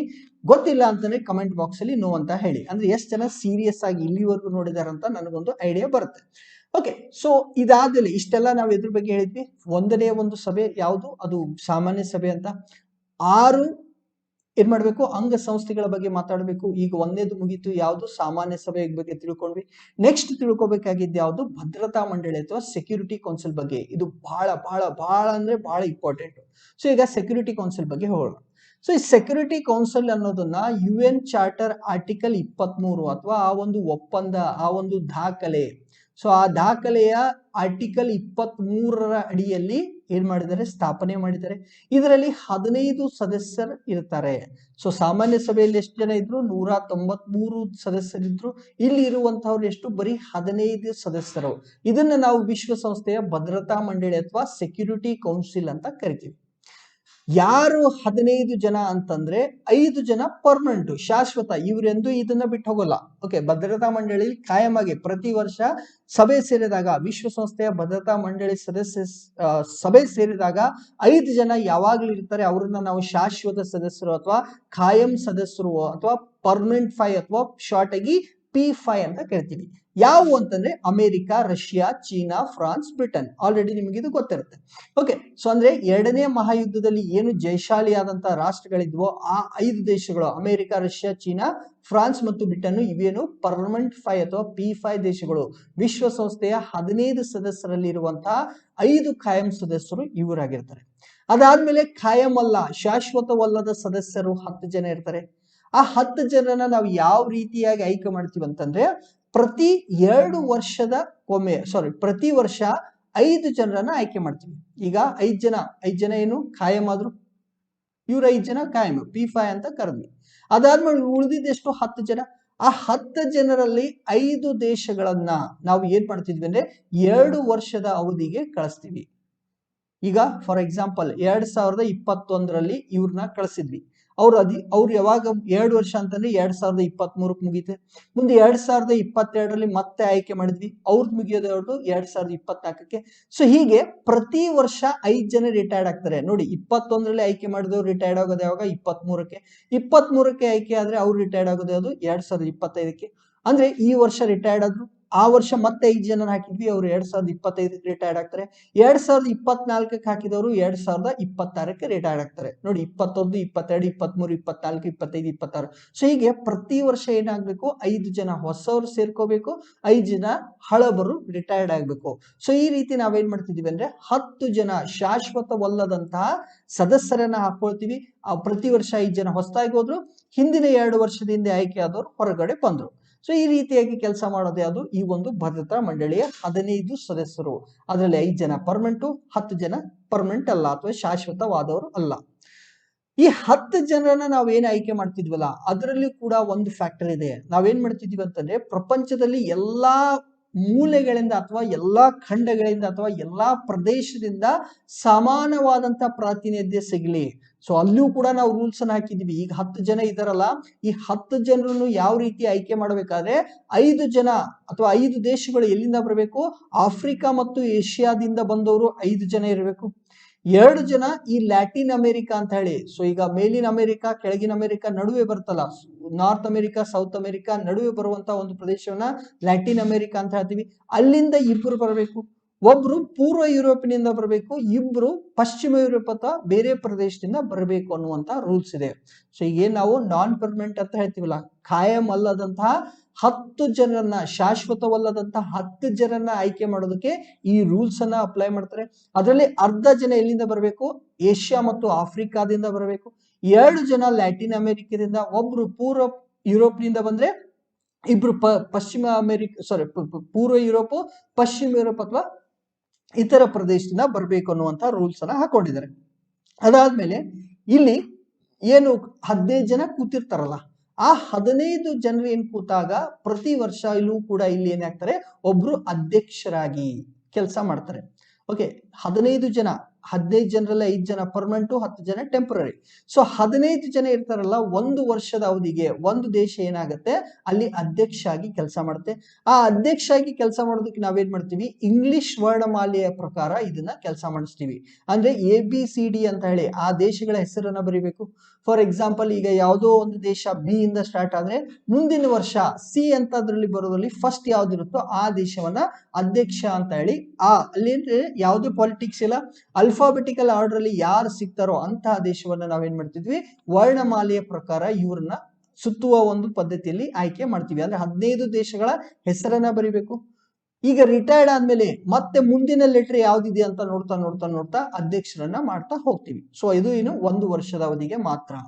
ಸೊ ಅದಾದ್ಮೇಲೆ ನಮ್ಮ ದೇಶ, ನಮ್ಮ ಭಾರತ ಆಲ್ರೆಡಿ 8 ಬಾರಿ ಏನ್ ಮಾಡಿದೆ, ಕಾಯಂ ಅಲ್ಲದ ಒಂದು ಸದಸ್ಯರಾಗಿ ತಾತ್ಕಾಲಿಕ ಅಥವಾ ಶಾಶ್ವತವಲ್ಲ ಸದಸ್ಯ ಆಗಿ ಎಷ್ಟು ಬಾರಿ ಕೆಲಸ ಮಾಡಿದೆ ಅಂದ್ರೆ 8 ಬಾರಿ ಆಯ್ಕೆಯಾಗಿದೆ. ಸೊ ನೋಡಿ, ವಿಶ್ವದ 193 ದೇಶಗಳಲ್ಲಿ ಬರೀ 15 ದೇಶಗಳು, ಅದರಲ್ಲಿ 10 ದೇಶಗಳಿಗೆ ಮಾತ್ರ ಏನ್ ಸಿಗುತ್ತೆ, ಶಾಶ್ವತವಲ್ಲದಂತಹ ಸದಸ್ಯ ಆಗಿ ಎಲ್ಲಿ ವಿಶ್ವಸಂಸ್ಥೆಯ ಭದ್ರತಾ ಮಂಡಳಿಯಲ್ಲಿ ಕೆಲಸ ಮಾಡೋದಕ್ಕೆ ಅವಕಾಶ ಸಿಗುತ್ತೆ. ಭಾರತಕ್ಕೆ ಆಲ್ರೆಡಿ 8 ಬಾರಿ ನಾವೇನ್ ಮಾಡಿದೀವಿ, ಈ 10 ಸದಸ್ಯರಲ್ಲಿ ಒಬ್ಬ ಸದಸ್ಯನಾಗಿ ನಾವು ಶಾಶ್ವತವಲ್ಲವಾದಂತ ಸದಸ್ಯಾಗಿ ಕೆಲಸ ಮಾಡಿದೀವಿ. ಸೊ 1951ರಲ್ಲಿ ಫಸ್ಟ್ ಟೈಮ್ ಆಯ್ಕೆಯಾಗಿದ್ವಿ. 2021ರಿಂದ 22ರವರೆಗೆ, ಜನವರಿ 2022ರವರೆಗೆ ಅಥವಾ ಡಿಸೆಂಬರ್ 31, ಸಾರಿ ಜನವರಿ ಅಲ್ಲ, ಡಿಸೆಂಬರ್ 31, 2022ರವರೆಗೆ ನಾವೇನ್ ಮಾಡಿದೀವಿ ಅಂತಂದ್ರೆ 1 ವರ್ಷದವರೆಗೆ, ಸಾರಿ 21, ಇಲ್ಲಿ ಯಾಕೋ ಇದಾಗ್ತಿದೆ. ಸೊ ಜನವರಿ 1ರಿಂದ ಸ್ಟಾರ್ಟ್ ಆಯ್ತು, ಡಿಸೆಂಬರ್ 31ಕ್ಕೆ ಮುಗೀತು. ಓಕೆ, ಡಿಸೆಂಬರ್ 31ರವರೆಗೆ 1 ವರ್ಷದ, ಸಾರಿ 2 ವರ್ಷ ಅಲ್ಲ, ಸಾರಿ 2 ವರ್ಷದ ಅವಧಿಗೆ 2022ರ ಡಿಸೆಂಬರ್ 31ರ ಅವಧಿಗೆ ನಾವೇನ್ ಮಾಡ್ತಿದ್ವಿ, ಇಲ್ಲಿ ಕೆಲಸ ಮಾಡ್ತೀವಿ. ಸೊ ಒಟ್ಟು 8 ಬಾರಿ ಏನ್ ಮಾಡಿದೀವಿ ನಾವು, 2 ವರ್ಷದ ಅವಧಿಗೆ. ಓಕೆ, ಸೊ ವಿಶ್ವಸಂಸ್ಥೆಯ ಭದ್ರತಾ ಮಂಡಳಿಯ ಶಾಶ್ವತವಲ್ಲದ ಸದಸ್ಯರಾಗಿ ಕೆಲಸ ಮಾಡಿದ್ದೀವಿ. ಓಕೆ, ಇನ್ನೊಂದ್ಸರಿ ನೋಡ್ಬಿಡೋಣ. ಬೇರೆ ಫ್ಯಾಕ್ಟರಿಗೆ ಹೋಗೋಕ್ಕಿಂತ ಮುಂಚೆ ಈಗ ಏನ್ ಮಾಡ್ತಾ ಇದೀವಿ, ಸಾಮಾನ್ಯ ಸಭೆ ಅಂತ ನೋಡಿದ್ವಿ.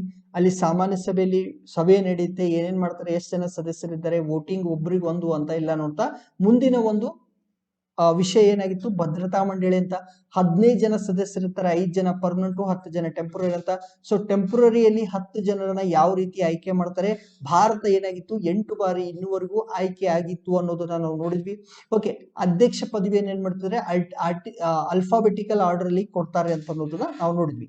ಅದಾದ್ಮೇಲೆ ಏನ್ ಕೆಲಸ ಮಾಡುತ್ತಪ್ಪ ಈ ಒಂದು ವಿಶ್ವಸಂಸ್ಥೆಯ ಭದ್ರತಾ ಮಂಡಳಿ ಕೆಲಸ ಏನು, ಅಥವಾ ಈ 15 ಜನ ಸೇರ್ತಾರಲ್ಲ, 15 ಜನಕ್ಕೆ ಏನ್ ಪವರ್ ಅನ್ನು ನಾವು ಕೊಟ್ಟಿದ್ದೀವಿ ಅಂತ ನೋಡಿದ್ರೆ, ಸೊ ಇದರ ಒಂದು ಮುಖ್ಯ ಕೆಲಸ ಏನು, ಅಂತಾರಾಷ್ಟ್ರೀಯ ಶಾಂತಿ ಮತ್ತು ಸುರಕ್ಷತೆಯನ್ನ ಕಾಪಾಡುವುದು.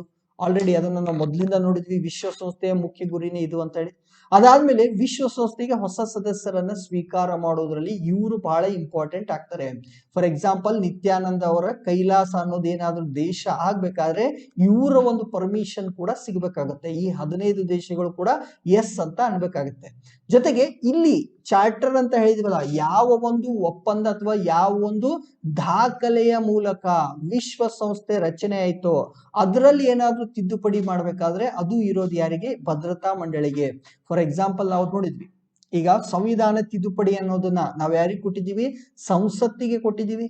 ಸಂಸತ್ತು ಬಿಟ್ರೆ, ಭಾರತದ ಸಂಸತ್ತು ಬಿಟ್ರೆ ಮತ್ತೆ ಸಂವಿಧಾನ ತಿದ್ದುಪಡಿ ಮಾಡೋದಕ್ಕೆ ಯಾರಿಂದಲೂ ಯಾವುದೋ ರಾಜ್ಯಕ್ಕೆ ನಾವು ಪರ್ಮಿಷನ್ ಅನ್ನ ಕೊಟ್ಟಿಲ್ಲ.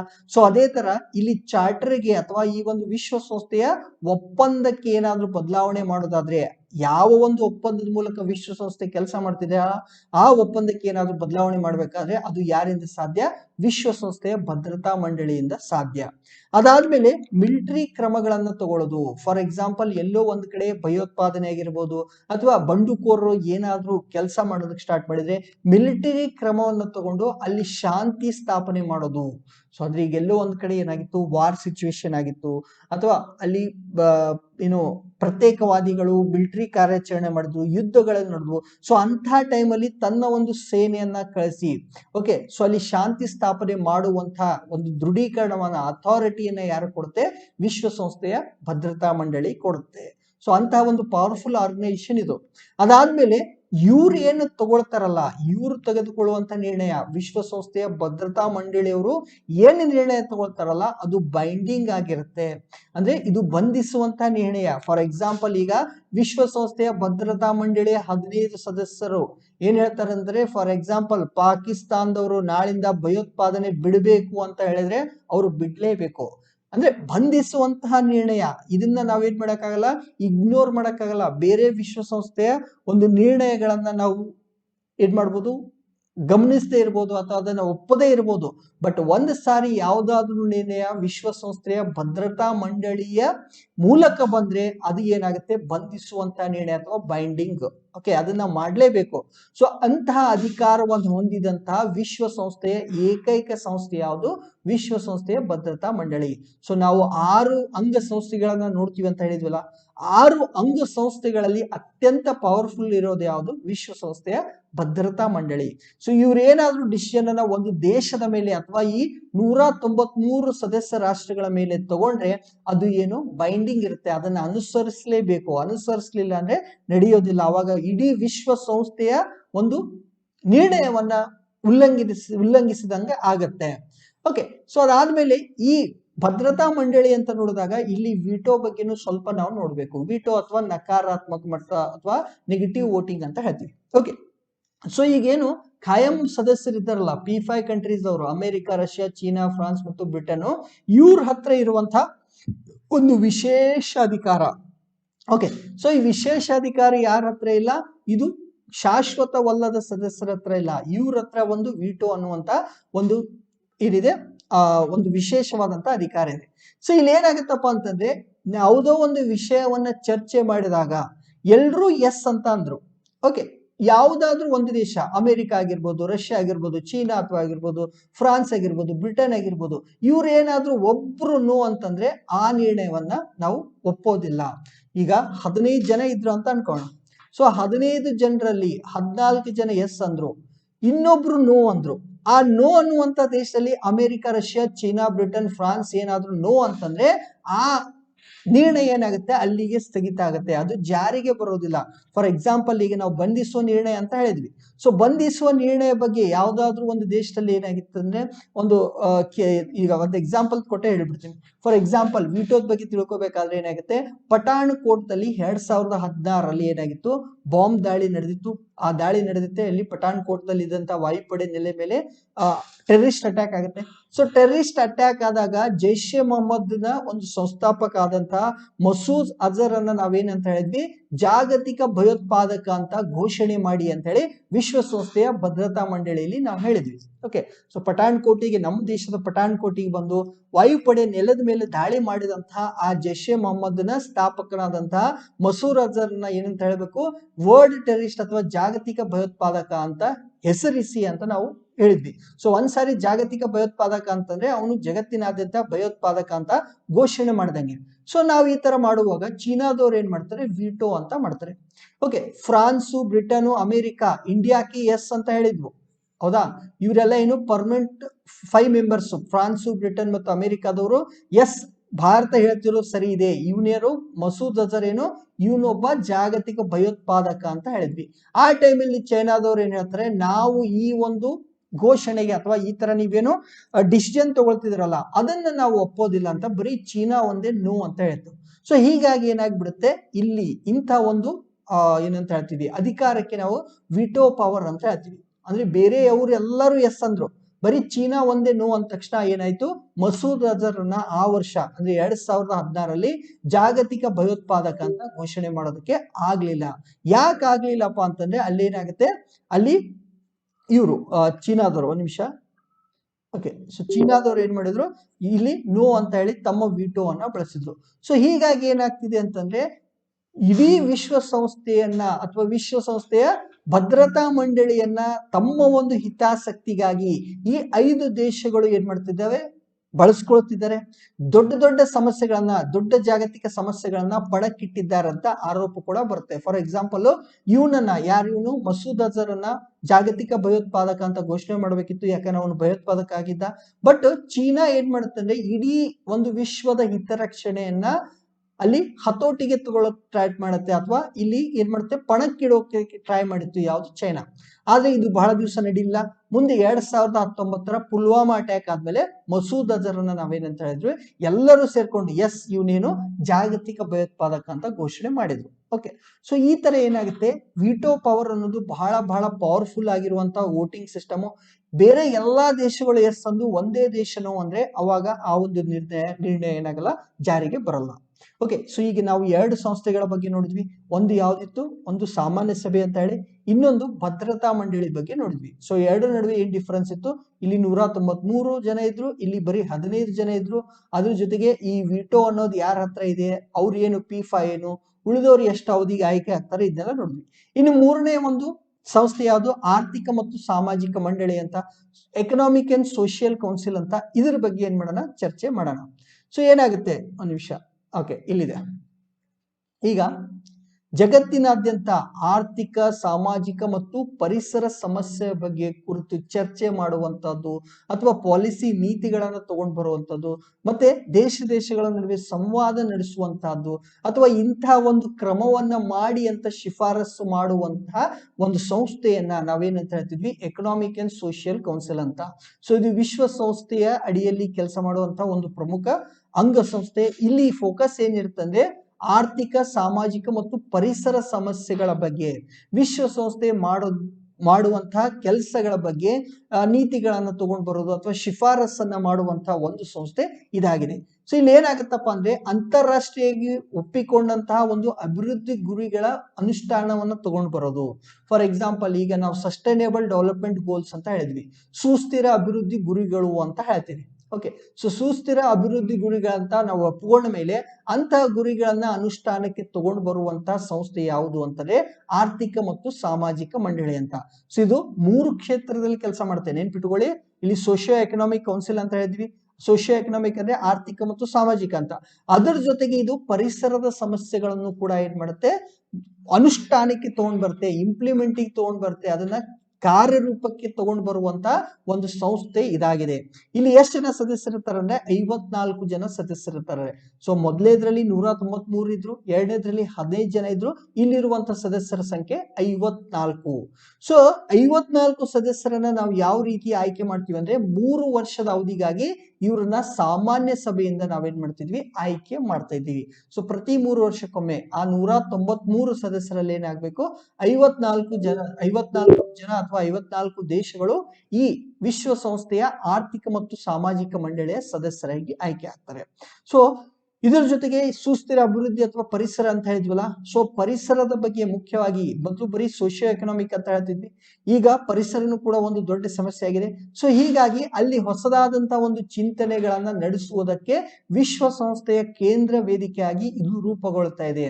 ಸೊ ಪರಿಸರ ಆಗಿರ್ಬಹುದು, ಸುಸ್ಥಿರ ಅಭಿವೃದ್ಧಿ ಆಗಿರ್ಬೋದು, ಅಂತಹ ವಿಷಯಗಳನ್ನ ಚರ್ಚೆ ಮಾಡೋದಕ್ಕೆ ವಿಶ್ವಸಂಸ್ಥೆಯ ಒಂದು ಕೇಂದ್ರ ಸಂಸ್ಥೆ ಯಾವುದು, ಈ ಒಂದು ಆರ್ಥಿಕ ಮತ್ತು ಸಾಮಾಜಿಕ ಮಂಡಳಿ ಆಗಿದೆ. ಓಕೆ, ಸೊ ಇದನ್ನ ಇಷ್ಟೇ ನಾವು ನೋಡಿದ್ವಿ. ಇದ್ರ ಇಂಪಾರ್ಟೆಂಟ್ ಕೆಲಸ ಏನು, ಸದಸ್ಯರು ಎಷ್ಟು ಇರ್ತಾರಂತ. ಓಕೆ, ಸಣ್ಣದಾಗಿತ್ತು, ಅದಕ್ಕೆ ಆರ್ಥಿಕ ಮತ್ತು ಸಾಮಾಜಿಕ ಮಂಡಳಿಯನ್ನು ಮುಗಿಸಿದ್ವಿ. ನೆಕ್ಸ್ಟ್ ಅಂತಾರಾಷ್ಟ್ರೀಯ ನ್ಯಾಯಾಲಯ ಅಥವಾ international court of justice. So ಈ ಇಂಟರ್ನ್ಯಾಷನಲ್ ಕೋರ್ಟ್ ಆಫ್ ಜಸ್ಟಿಸ್ ಬಗ್ಗೆ ಸ್ವಲ್ಪ ನೋಡಕ್ ಹೋಗೋಣ. So international court of justice, okay, so ಈಗ ನಾವು ಮೊದಲು ನೋಡಿದ್ವಿ ಲೀಗ್ ಆಫ್ ನೇಷನ್ ಅಂತ ಮಾಡಿದ್ವಲ್ಲ, ಮೊದಲೇ ಮಹಾಯುದ್ಧ ನಡೆದ್ಮೇಲೆ ಲೀಗ್ ಆಫ್ ನೇಷನ್ ಏನ್ ಮಾಡಿತ್ತು, permanent court of international justice ಅಂತ ಅವ್ರು ಸ್ಥಾಪನೆ ಮಾಡಿದ್ರು 1920ರಲ್ಲಿ. ಓಕೆ, ಸೊ ಮೊದಲ ಮಹಾಯುದ್ಧ ನಡೆದ್ಮೇಲೆ ಏನು ಬಂದಿತ್ತಲ್ಲ ಲೀಗ್ ಆಫ್ ನೇಷನ್ ಅವರು, ಅಂತಾರಾಷ್ಟ್ರೀಯ ನ್ಯಾಯಾಲಯ ಅನ್ನೋದನ್ನ ಅವ್ರು ಏನಂತ ಮಾಡ್ತಾರೆ, permanent court of international justice ಅಂತ ಮಾಡಿದ್ರು. ಅದಾದ್ಮೇಲೆ ಲೀಗ್ ಆಫ್ ನೇಷನ್ ಹೋಗುತ್ತಲ್ಲ, ಅದರ ಉತ್ತರಾಧಿಕಾರಿಯಾಗಿ, so league of nation permanent court of international justice ಅದರ ಉತ್ತರಾಧಿಕಾರಿಯಾಗಿ ನಾವು ಅಂತಾರಾಷ್ಟ್ರೀಯ ನ್ಯಾಯಾಲಯ ಅಥವಾ ಇಂಟರ್ನ್ಯಾಷನಲ್ ಕೋರ್ಟ್ ಆಫ್ ಜಸ್ಟಿಸ್ ಅನ್ನ ಸ್ಥಾಪನೆ ಮಾಡಿದ್ವಿ. ಸೊ ಯಾವಾಗಪ್ಪ ಅಂದ್ರೆ 1945ರಲ್ಲಿ ಇದನ್ನ ಸ್ಥಾಪನೆ ಮಾಡ್ತೀವಿ. ಇದು 1946 ಏಪ್ರಿಲ್ ಇಂದ ತನ್ನ ಕೆಲಸವನ್ನ ಮಾಡೋದಕ್ಕೆ ಸ್ಟಾರ್ಟ್ ಮಾಡಿತ್ತು. ಯಾವುದು, ಅಂತಾರಾಷ್ಟ್ರೀಯ ನ್ಯಾಯಾಲಯ. ಸೊ ಇದರ ಪ್ರಧಾನ ಕಚೇರಿ ಆಲ್ಮೋಸ್ಟ್ ಎಲ್ಲರಿಗೂ ಗೊತ್ತಿದೆ, ನೆದರ್ಲ್ಯಾಂಡಿನ ಒಂದು ಹೇಗ್ ನಲ್ಲಿ ಇದರ ಏನಿದೆ ಪ್ರಧಾನ ಕಚೇರಿ ಇದೆ. ಯಾವುದು, ಇಂಟರ್ನ್ಯಾಷನಲ್ ಕೋರ್ಟ್ ಆಫ್ ಜಸ್ಟಿಸ್ ಅಥವಾ ಅಂತಾರಾಷ್ಟ್ರೀಯ ನ್ಯಾಯಾಲಯದ ಒಂದು ಪ್ರಧಾನ ಕಚೇರಿ ಅಲ್ಲಿದೆ.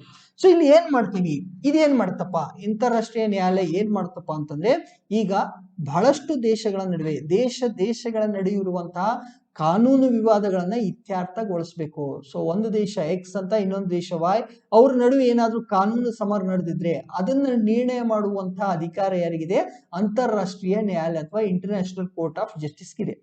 ಒಂದೇದ್ದು ಅಂದ್ರೆ ದೇಶಗಳ ನಡುವೆ ನಡೆಯುವಂತ ವ್ಯಾಜ್ಯಗಳನ್ನ ಅವುಗಳನ್ನ ಇತ್ಯರ್ಥ ಮಾಡೋದು ಇದರ ಒಂದನೇ ಕೆಲಸ.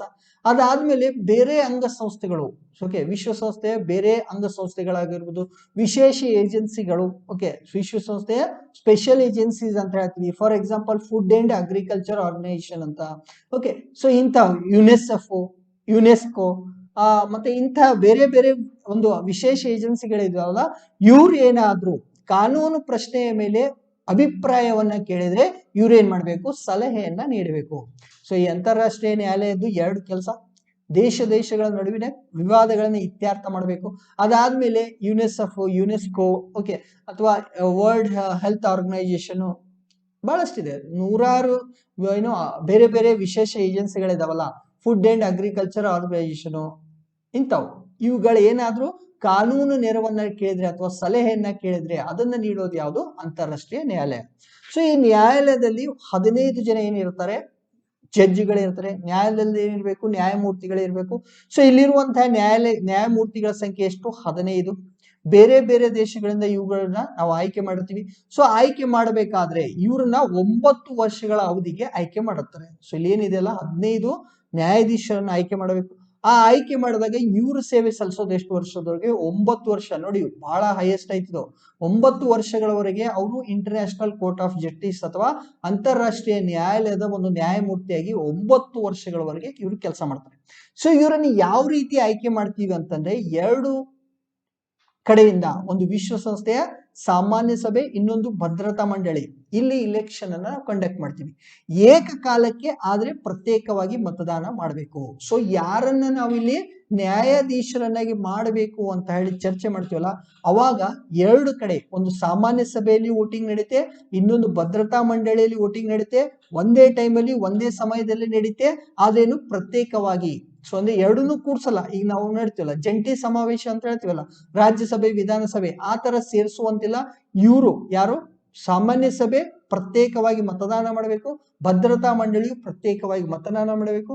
ಆ ಮತಗಳನ್ನ ನೋಡ್ಕೊಂಡು ಏನ್ ಮಾಡ್ತಾರೆ? ಇವ್ರನ್ನ ಸೆಲೆಕ್ಟ್ ಮಾಡ್ತಾರೆ. 15 ಜನರನ್ನ, ಯಾರ್ಯಾರು ರಿಟೈರ್ಡ್ ಆದಂಗೆ, 9 ವರ್ಷಕ್ಕೆ ರಿಟೈರ್ಡ್ ಆದಂಗೆ ಒಬ್ಬೊಬ್ಬರನ್ನ ಇವರು ಏನ್ ಮಾಡ್ತಾರೆ? ಅಪಾಯಿಂಟ್ ಮಾಡ್ತಾರೆ. ಸೊ ಅದಾದ್ಮೇಲೆ ಯಾವ್ದನ್ನ ನೋಡಿದ್ವಿ? ಇಂಟರ್ನ್ಯಾಷನಲ್ ಕೋರ್ಟ್ ಆಫ್ ಜಸ್ಟಿಸ್ ಅಂತ, ಇದು ನಮ್ಮ 4ನೇ ಸಂಸ್ಥೆ ಆಗಿತ್ತು. ಈಗ ಕೊನೆಯ 2 ಸಂಸ್ಥೆಗಳಲ್ಲಿ ವಿಶ್ವಸಂಸ್ಥೆಯ ಸಚಿವಾಲಯ ಅನ್ನೋದನ್ನ ನೋಡೋಣ. ಓಕೆ, ಸೊ ಇದು 4 ಮುಗಿದಿದೆ. ಇನ್ನು ವಿಶ್ವಸಂಸ್ಥೆಯ ಸಚಿವಾಲಯ ಅಥವಾ ಯುಎನ್ ಸೆಕ್ರೆಟರಿಯೇಟ್ ಅಂತ. ಸಚಿವಾಲಯ ಅಥವಾ ಸೆಕ್ರೆಟರಿಯೇಟ್ ಅಂದ್ರೆ ಏನು? ಓಕೆ, ಸೊ ಏನಿಲ್ಲ, ಇಲ್ಲಿ ಪ್ರಧಾನ ಕಾರ್ಯದರ್ಶಿಗಳು ಆಂಟೋನಿಯೋ ಗುಟೆರಸ್ ಅಂತ ನೋಡಿದ್ವಲ್ಲ, ಅವರ ಅಧೀನದಲ್ಲಿ ವಿಶ್ವಸಂಸ್ಥೆಯ ಸಾವಿರಾರು ಜನ ಏನ್ ಮಾಡ್ತಿರ್ತಾರೆ? ಇಲ್ಲಿ ಕೆಲಸ ಮಾಡ್ತಿರ್ತಾರೆ. ಇದರ ಹೆಡ್ ಯಾರು ಅಂತಂದ್ರೆ ವಿಶ್ವಸಂಸ್ಥೆಯ ಪ್ರಧಾನ ಕಾರ್ಯದರ್ಶಿಗಳು, ಈ ಸೆಕ್ರೆಟರಿಯೇಟ್ ಇವರಿಗಾಗಿಯೇ ಸ್ಥಾಪನೆ ಮಾಡಿದಂತಹ ಒಂದು ಏನಂತ ಹೇಳ್ತಿದ್ವಿ? ಸಂಸ್ಥೆ ಅಂತ ಹೇಳ್ಬೋದು. ಸೊ ಇಲ್ಲಿ ಏನಪ್ಪಾ ಅಂತಂದ್ರೆ ವಿಶ್ವಸಂಸ್ಥೆಯ ಸಾಮಾನ್ಯ ಸಭೆ ಅಥವಾ ಬೇರೆ ಯಾವುದೇ ಒಂದು ಅಂಗಗಳ ದಿನನಿತ್ಯದ ಕೆಲಸವನ್ನ ಮೇಂಟೈನ್ ಮಾಡ್ತಾ ಹೋಗ್ತಾರೆ. ಫಾರ್ ಎಕ್ಸಾಂಪಲ್, ಈಗ ವಿಶ್ವಸಂಸ್ಥೆಯ ಸಾಮಾನ್ಯ ಸಭೆ ಅಂತ ಹೇಳಿದ್ವಿ, ಇವ್ರು ಏನ್ ಮಾಡ್ತಾರಪ್ಪ? ಪ್ರತಿ ವರ್ಷ ಸೆಪ್ಟೆಂಬರ್ಗೆ ಏನ್ ಮಾಡ್ತಾರೆ? 1 ಸಾರಿ ಎಲ್ಲರೂ ಸೇರ್ಕೊಂಡ್ರು, ಕೆಲವು ನಿರ್ಣಯಗಳನ್ನ ತಗೊಂಡ್ರು, ಮತ್ತೆ ಸೇರ್ಬೇಕಾದ್ರೆ ಮುಂದಿನ ವರ್ಷ ಸೆಪ್ಟೆಂಬರ್ವರೆಗೂ ಕಾಯ್ಬೇಕು. ಪ್ರತಿ ದಿವಸ ಕೆಲಸ ಮಾಡ್ಬೇಕಲ್ಲ, ಏನಾಯ್ತು ಎಂತಾಯ್ತು ಫಾಲೋ ಅಪ್ ಮಾಡೋದಕ್ಕೆ. ಸೊ ಎಲ್ಲಾ ವಿಚಾರಗಳನ್ನ ಮುಂದುವರ್ಸ್ಕೊಂಡು ಹೋಗೋದಕ್ಕೆ, so day to day activity ಮಾಡೋದಕ್ಕೆ ನಾವೇನ್ ಮಾಡಿದ್ವಿ? ವಿಶ್ವಸಂಸ್ಥೆಯ ಸಚಿವಾಲಯ ಅಥವಾ UN ಸೆಕ್ರೆಟರಿಯೇಟ್ ಅಂತ ಸ್ಥಾಪನೆ ಮಾಡಿದ್ವಿ. ಸೊ ಇದರ ಅದಕ್ಕೆ ಒಂದು ಹೆಡ್ ಯಾರಿರ್ತಾರೆ? ಪ್ರಧಾನ ಕಾರ್ಯದರ್ಶಿಗಳು. ಈಗ ಯಾರಿದ್ದಾರೆ? ಆಂಟೋನಿಯೋ ಗುಟೆರಸ್ ಅಂತ ಹೇಳಿದ್ವಿ. ಸೊ ಇವರು 5 ವರ್ಷಕ್ಕೆ ಆಯ್ಕೆ ಆಗ್ತಾರೆ, ಆಲ್ರೆಡಿ ಗೊತ್ತಿದೆ. ಓಕೆ, ಸೊ ಇವರು ಮತ್ತೆ ಮತ್ತೊಂದು ಅವಧಿಗೆ ಆಯ್ಕೆ ಆದ್ರು ಅಂತಾನು ಕೂಡ ನೋಡಿದ್ವಿ. ಸೊ ಇವ್ರ ಆಯ್ಕೆ ಆಗೋದು ಯಾವ್ದು ಅಂತಂದ್ರೆ ಭದ್ರತಾ ಮಂಡಳಿಯ ಒಂದು ಶಿಫಾರಸಿನ ಮೇಲೆ ಏನ್ ಮಾಡಿದ್ದಾರೆ? ಸಾಮಾನ್ಯ ಸಭೆಯಿಂದ ನೇಮಕಗೊಂಡಿದ್ದಾರೆ ಅಂತ ನೋಡ್ತೀವಿ. ಅಂದ್ರೆ ಈಗ ಆಂಟೋನಿಯೋ ಗುಟೆರಸ್ ಇದ್ರಲ್ಲ, ಅವ್ರನ್ನ ಯಾವ ರೀತಿ ಆಯ್ಕೆ ಮಾಡಿದ್ವಿ ಅಂತಂದ್ರೆ, ಫಸ್ಟ್ ಅವ್ರ ಹೆಸರನ್ನ, ಅಂತ ವ್ಯಕ್ತಿಗಳ ಹೆಸರನ್ನ ಯಾರು ಸೂಚನೆ ಮಾಡಬೇಕು? ಭದ್ರತಾ ಮಂಡಳಿಯವರು. ಸೊ ಅವ್ರು ಶಿಫಾರಸು ಮಾಡಿದಾಗ ಸಾಮಾನ್ಯ ಸಭೆಯಿಂದ ಅಲ್ಲಿ ವೋಟಿಂಗ್ ಆಗಿ ಏನಾಗ್ತಾರೆ? ಇವರು ನೇಮಕಗೊಳ್ತಾರೆ. ಯಾರು? ಪ್ರಧಾನ ಕಾರ್ಯದರ್ಶಿಗಳು. ಸೊ ಪ್ರಧಾನ ಕಾರ್ಯದರ್ಶಿಗಳು ಮತ್ತು ವಿಶ್ವಸಂಸ್ಥೆಯ ಒಂದು ಸಿಬ್ಬಂದಿಗಳೇನಿರ್ತಲ್ಲ, ಅವರೆಲ್ಲಾ ಸೇರ್ಕೊಂಡು ಕೆಲಸ ಮಾಡೋದಕ್ಕೆ ನಾವೇನಂತ ಹೇಳ್ತಿದ್ವಿ? ವಿಶ್ವಸಂಸ್ಥೆಯ ಸಚಿವಾಲಯ ಅಥವಾ ಸೆಕ್ರೆಟರಿಯೇಟ್ ಅಂತ. ಇದ್ರ ಕೆಲಸ ಏನಪ್ಪಾ ಅಂತಂದ್ರೆ ವಿಶ್ವಸಂಸ್ಥೆಯ ಸಾಮಾನ್ಯ ಸಭೆ ಆಗಿರ್ಬೋದು ಅಥವಾ ವಿಶ್ವಸಂಸ್ಥೆಯ ಎಲ್ಲಾ ಅಂಗ ಸಂಸ್ಥೆಗಳ ಡೇ ಟು ಡೇ ಆಕ್ಟಿವಿಟಿಯನ್ನ ನೋಡ್ಕೊಂಡು ಹೋಗುವಂತ ಕೆಲಸ ಏನಿದೆ ವಿಶ್ವಸಂಸ್ಥೆಯ ಒಂದು ಸಚಿವಾಲಯದ ಆಗಿದೆ. ಸೊ ಅದಕ್ಕೆ ಏನ್ ಮಾಡ್ತೀವಿ ಅಂತಂದ್ರೆ, ಇಲ್ಲಿ ಈ ಸಿಬ್ಬಂದಿಯನ್ನ, ಇಲ್ಲೇನು ಸಾವಿರಾರು ಜನ ಕೆಲಸ ಮಾಡ್ತಾರಲ್ಲ, ಅವ್ರನ್ನ ಅಂತಾರಾಷ್ಟ್ರೀಯವಾಗಿ ಮತ್ತು ಸ್ಥಳೀಯವಾಗಿ ನೇಮಕ ಮಾಡ್ತಾರೆ. ಸೊ ಅಂತಾರಾಷ್ಟ್ರೀಯವಾಗಿ ನೇಮಕ ಮಾಡ್ಕೊಳ್ಳೋದಂದ್ರೆ ಬೇರೆ ಎಕ್ಸ್ ಅನ್ನೋ ದೇಶದವರು ವೈ ಅಂತ ದೇಶದಲ್ಲಿ ಬರ್ಬೋದು, ಅಥವಾ ವೈ ಅಂತ ದೇಶದಲ್ಲಿ ಇರುವಂತಹ ಜನನೇ ಅಲ್ಲಿ ಆಯ್ಕೆ ಮಾಡಿದ್ರೆ ಅದನ್ನ ಸ್ಥಳೀಯವಾಗಿ ಅಂತ ಹೇಳ್ತೀವಿ. ಅಂತಾರಾಷ್ಟ್ರೀಯವಾಗಿ ಅಂತಂದ್ರೆ ಫಾರ್ ಎಕ್ಸಾಂಪಲ್ ಭಾರತದಲ್ಲಿ ಇದ್ರ ಕಚೇರಿ ಇತ್ತು, ಅಥವಾ ಭಾರತದವರು ಬೇರೆ ದೇಶದಲ್ಲಿ ಹೋಗಿ ಈ ಸೆಕ್ರೆಟರಿಯೇಟ್ ಅಲ್ಲಿ ಕೆಲಸ ಮಾಡೋದಕ್ಕೆ, ಅದಕ್ಕೆ ಅಂತಾರಾಷ್ಟ್ರೀಯವಾಗಿ ಹೇಳ್ತೀವಿ. ಇಂಟರ್ನ್ಯಾಷನಲ್ ಅಥವಾ ಡೊಮೆಸ್ಟಿಕಲಿ ಇವ್ರನ್ನ ನೇಮಕ ಮಾಡ್ತೀವಿ. ಓಕೆ, ಸೊ ಇವ್ರು ಏನ್ ಮಾಡ್ತಾರೆ ಅಂತಂದ್ರೆ ಈ ಒಂದು ಸಚಿವಾಲಯದ ಬೇರೆ ಬೇರೆ ಕೇಂದ್ರಗಳಲ್ಲಿ ಓಕೆ, ಸೊ ಇದರ ಬೇರೆ ಬೇರೆ ಆಫೀಸಸ್ ಇರುತ್ತೆ ಸಚಿವಾಲಯದ ಕೆಳಗಡೆ ಬೇರೆ ಬೇರೆ ದೇಶದಲ್ಲಿ. ಅಲ್ಲಿ ಏನ್ ಮಾಡಬೇಕು, ಶಾಂತಿ ಪಾಲನೆ ಕಾರ್ಯದ ಜೊತೆಗೆ ತಮ್ಮ ಪ್ರತಿದಿನದ ಒಂದು ಕೆಲಸವನ್ನ ಮಾಡ್ತಾ ಹೋಗ್ಬೇಕು. ಅದೇನು ವಿಶ್ವಸಂಸ್ಥೆಯ ಸಚಿವಾಲಯದ್ದು. ಇನ್ನು ಲಾಸ್ಟ್ ಕೊನೆಯ ಒಂದು ಅಂಗಸಂಸ್ಥೆ, ಇಂಪಾರ್ಟೆಂಟ್ ಅಂಗಸಂಸ್ಥೆ ಯಾವುದು, ಟ್ರಸ್ಟಿಶಿಪ್ ಕೌನ್ಸಿಲ್ ಅಥವಾ ಧರ್ಮದರ್ಶಿ ಮಂಡಳಿ ಅಂತ ಹೇಳ್ತೀವಿ. ಸೊ ಏನಾಗುತ್ತೆ, ಎರಡನೇ ಮಹಾಯುದ್ಧ ನಡೆದ ಮೇಲೆ ಕೆಲವೊಂದಿಷ್ಟು ಪ್ರದೇಶಗಳು ಏನಾಗಿತ್ತು, ವಿವಾದಕ್ಕಾಗಿತ್ತು, ಅಥವಾ ಆ ದೇಶದ ಮೇಲೆ ಆ ಪ್ರದೇಶಗಳ ಮೇಲೆ ಯಾವುದೋ ದೇಶದ ನಿಯಂತ್ರಣ ಇರಲಿಲ್ಲ. ಸೊ ಏನಾಗುತ್ತೆ, ಒಂದ್ ಸರಿ ಯುದ್ಧ ಆದ್ಮೇಲೆ ಒಂದಿಷ್ಟು ದೇಶಗಳು ಗೆದ್ವು, ಒಂದಿಷ್ಟು ಜನ ಸೋತ್ವು, ಒಂದಿಷ್ಟು ದೇಶದಲ್ಲಿ ಇದ್ದಂತ ಸರ್ಕಾರಗಳೇ ಹೋಗ್ಬಿಟ್ಟು, ಅಥವಾ ಅಲ್ಲಿ ಯಾವುದೇ ರೀತಿಯಾದಂತಹ ಸರ್ಕಾರ ಸ್ಥಾಪನೆ ಆಗಲಿಲ್ಲ. ಅಂತಹ 11 ಪ್ರಾಂತ್ಯಗಳನ್ನ ನಾವು ಎದ್ರ ಬಗ್ಗೆ ಮಾತಾಡ್ತಿದ್ವಿ, ಎರಡನೇ ಮಹಾಯುದ್ಧ ಮುಗಿದ ಮೇಲೆ ಜಗತ್ತಿನಲ್ಲಿ 11 ಪ್ರಾಂತ್ಯಗಳಿದ್ವು. ಆ 11 ಪ್ರಾಂತ್ಯಗಳಲ್ಲಿ ಯಾವುದೇ ಒಂದು ಸರ್ಕಾರ ಇರಲಿಲ್ಲ. ಅಲ್ಲಿ ಸರ್ಕಾರ ಅಥವಾ ಅವರ ಒಂದು ಅಸ್ತಿತ್ವ ಸರ್ಕಾರ ಇರಲಿಲ್ಲ. ಅದನ್ನ ಮೇಂಟೈನ್ ಮಾಡೋದಕ್ಕೆ, ಅಂತ ಪ್ರದೇಶಗಳನ್ನ ನಿರ್ವಹಣೆ ಮಾಡೋದಕ್ಕೆ ಧರ್ಮದರ್ಶಿ ಮಂಡಳಿ ಅಂತ ಹೇಳ್ತೀವಿ. ಸೊ ಅಂದ್ರೆ ಇವು ಹಿಂದಿನ ವಸಾಹತುಗಳು. ಫಾರ್ ಎಕ್ಸಾಂಪಲ್ ಈಗ ಭಾರತ ಏನಾಗಿತ್ತು, ಬ್ರಿಟಿಷ್ ವಸಾಹತಾಗಿತ್ತು. ಈ ವಸಾಹತನ್ನ ಅವ್ರು ಹಂಗೆ ಬಿಟ್ಟು ಹೋಗಿದ್ರೆ ಏನಾಗುತ್ತೆ, ಈಗ ಬ್ರಿಟಿಷರು ಭಾರತಕ್ಕೆ ಸ್ವಾತಂತ್ರ್ಯ ಕೊಡದೆ ರಾತ್ರೋರಾತ್ರಿ ಬಿಟ್ಟು ಹೋಗಿದ್ರೆ ಏನಾಗ್ತಿತ್ತು, ಇಲ್ಲಿ ಸರ್ಕಾರ ಅನ್ನೋದು ಇನ್ನೂ ರಚನೆ ಆಗ್ತಿರಲ್ಲ. ಸೊ ಅಂಥ ಒಂದು ಸಂದರ್ಭದಲ್ಲಿ ಹಿಂದೆ ವಸಾಹತು ಆಗಿದ್ವು ಅಥವಾ ಬೇರೆ ಒಂದು ಅವಲಂಬಿತ ಪ್ರದೇಶ, ಫಾರ್ ಎಕ್ಸಾಂಪಲ್ ಏನಪ್ಪಾ ಅಂತಂದ್ರೆ ಈಗ ನಮ್ದಿದೆ ಈ ಕಡೆ ಲಕ್ಷದ್ವೀಪ, ಅಂಡಮಾನ್ ನಿಕೋಬಾರ್ ಅಂತ ಹೇಳ್ತೀವಿ. ಇವುಗಳನ್ನ ನಾವು ಒಂದೇ ದಿವಸದಲ್ಲಿ ನಮಗಿದು ಸಂಬಂಧ ಇಲ್ಲ ಅಂತ ಘೋಷಣೆ ಮಾಡಿದ್ರೆ ಇದನ್ನ ಯಾರು ನಿರ್ವಹಣೆ ಮಾಡಬೇಕು, ಇಲ್ಲಿ ಯಾರು ಇಲ್ಲಿರುವಂತ ಜನರನ್ನ ನೋಡ್ಕೋಬೇಕು. ಫಾರ್ ಎಕ್ಸಾಂಪಲ್ ಇಂಡಿಯಾನ ತಗೋಣ, ಬ್ರಿಟಿಷರು ಭಾರತವನ್ನ ಬಿಟ್ಟು ಹೋಗ್ಬಿಟ್ರು. ಯಾವ ರೀತಿ ಬಿಟ್ಟು ಹೋದ್ರು, ಸ್ವತಂತ್ರವನ್ನ ನಮಗ್ ಹಸ್ತಾಂತರ ಮಾಡದೆ ಬಿಟ್ಟು ಹೋದ್ರೆ ಅವಾಗ ಇದನ್ನ ಯಾರು ನೋಡ್ಕೋಬೇಕು, ಇಲ್ಲಿರುವಂತ ಜನರನ್ನ ಯಾರು ನೋಡ್ಕೋಬೇಕು, ಅಂತಹ ಒಂದು ಕೆಲಸವನ್ನ ಯಾರು ಮಾಡ್ತಾರೆ, ವಿಶ್ವಸಂಸ್ಥೆಯ ಧರ್ಮದರ್ಶಿ ಮಂಡಳಿ ಮಾಡ್ತಾ ಇತ್ತು. ಓಕೆ, ಸೊ ಎರಡನೇ ಮಹಾಯುದ್ಧ ಆದ್ಮೇಲೆ 11 ಪ್ರಾಂತ್ಯದಲ್ಲಿ ಏನಿರಲ್ಲ, ಸರ್ಕಾರಗಳಿರಲ್ಲ, ಅವು ವಸಾಹತುಗಳಾಗಿದ್ವು ಅಥವಾ ಅವಲಂಬಿತ ದೇಶಗಳಾಗಿದ್ವು. ಸೊ ಅದನ್ನ ಮೇಂಟೈನ್ ಮಾಡೋದಕ್ಕೆ 1945ರಲ್ಲಿ ಈ ಒಂದು ಧರ್ಮದರ್ಶಿ ಮಂಡಳಿಯ ಸ್ಥಾಪನೆಯನ್ನ ಮಾಡುತ್ತೆ. ಈ 11 ಪ್ರಾಂತ್ಯಗಳನ್ನ ಅಲ್ಲಿ ಸರ್ಕಾರಗಳ ಸ್ಥಾಪನೆ ಆಗೋದ್ರೊಳವರೆಗೂ ಏನಾಗ್ಬೇಕು, ಮೇಂಟೈನ್ ಮಾಡೋದಕ್ಕೆ ಇದನ್ನ ಸ್ಥಾಪನೆ ಮಾಡ್ತಾರೆ. ಸೊ ಕ್ರಮೇಣವಾಗಿ ಒಂದೊಂದು ದೇಶದಲ್ಲಿ ಏನ್ ಮಾಡ್ತಾರೆ, ಇವರು ಸರ್ಕಾರವನ್ನ ರಚನೆ ಮಾಡ್ತಾ ಮಾಡ್ತಾ ಮಾಡ್ತಾ ಮಾಡ್ತಾ ಇವುಗಳ ಸಂಖ್ಯೆ ಕಡಿಮೆ ಆಗ್ತಾ ಹೋಗುತ್ತೆ. ಸೊ ಅಂದ್ರೆ ಸ್ವತಂತ್ರ ದೇಶಗಳಾಗಿ ಸ್ವ ಆಡಳಿತ, ಫಾರ್ ಎಕ್ಸಾಂಪಲ್ ಈಗ ಬ್ರಿಟಿಷರು ಭಾರತ ಬಿಟ್ಟು ಹೋದ್ರು, ಅಧಿಕಾರ ಹಸ್ತಾಂತರ ಮಾಡದೆ ಹೋದ್ರು. ಸೊ ಅವಾಗ ಏನಾಗ್ಬೇಕು, ಇಲ್ಲಿ ಇಲೆಕ್ಷನ್ ನಡಿಬೇಕು, ಇಲ್ಲಿ ಸಂವಿಧಾನ ಜಾರಿಗೆ ಬರಬೇಕು, ಅದು ಸಂವಿಧಾನ ಪ್ರಕಾರ ಇಲೆಕ್ಷನ್ ನಡೆದು ಅಲ್ಲೊಬ್ರು ಪ್ರೆಸಿಡೆಂಟ್ ಅಂತ ಬರಬೇಕು, ಒಬ್ರು ಪ್ರೈಮ್ ಮಿನಿಸ್ಟರ್ ಅಂತ ಬರಬೇಕು, ರಾಜ್ಯಗಳಂತ ಆಗ್ಬೇಕು, CM ಅಂತ ಆಗ್ಬೇಕು. ಅಷ್ಟೆಲ್ಲಾ ಕೆಲಸವನ್ನ ಯಾರು ಮಾಡ್ತಾ ಇದ್ರು, ಈ ಧರ್ಮದರ್ಶಿ ಮಂಡಳಿ ಮಾಡ್ತಾ ಇತ್ತು. ಸೊ 11 ಪ್ರಾಂತ್ಯದಲ್ಲಿ ಈ ತರ ಸ್ವತಂತ್ರ ದೇಶಗಳಾಗಿ ಸ್ಥಾಪನೆ ಮಾಡಿ ಸ್ವ ಆಡಳಿತವನ್ನ ಮಾಡ್ತಾ ಬಂತು. ಸೊ ಲಾಸ್ಟ್ಗೆ 11ನೇ ಒಂದು ಪ್ರಾಂತ್ಯ ಯಾವ್ದಾಗಿತ್ತಂದ್ರೆ ಪಲಾವ್ ಅಂತ ಹೇಳಿ. ಪಲಾವ್ ಅಂತಂದ್ರೆ ಈ ಕಡೆ ನೀವು ಮ್ಯಾಪ್ ಅಲ್ಲಿ ಹುಡುಕಾಡ್ ನೋಡಿ, ಮೇಲೆ ಏನ್ ಬರುತ್ತೆ, ಜಪಾನ್ ಬರುತ್ತೆ, ಕೆಳಗಡೆ ಆಸ್ಟ್ರೇಲಿಯಾ ಬರುತ್ತೆ. ಇವೆರಡರ ನಡುವೆ ಇರುವಂತಹ ಒಂದು ದ್ವೀಪ ರಾಷ್ಟ್ರ ಯಾವ್ದಾಗಿತ್ತು, ಪಲಾವ್ ಆಗಿತ್ತು.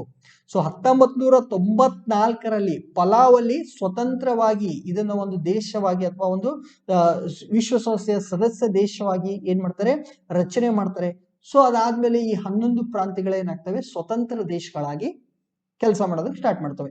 ಸೊ ಹೀಗಾಗಿ 1994ರಿಂದ ಈ ಧರ್ಮದರ್ಶಿ ಮಂಡಳಿಗೆ ಯಾವುದೇ ಕೆಲಸನೇ ಇಲ್ಲ.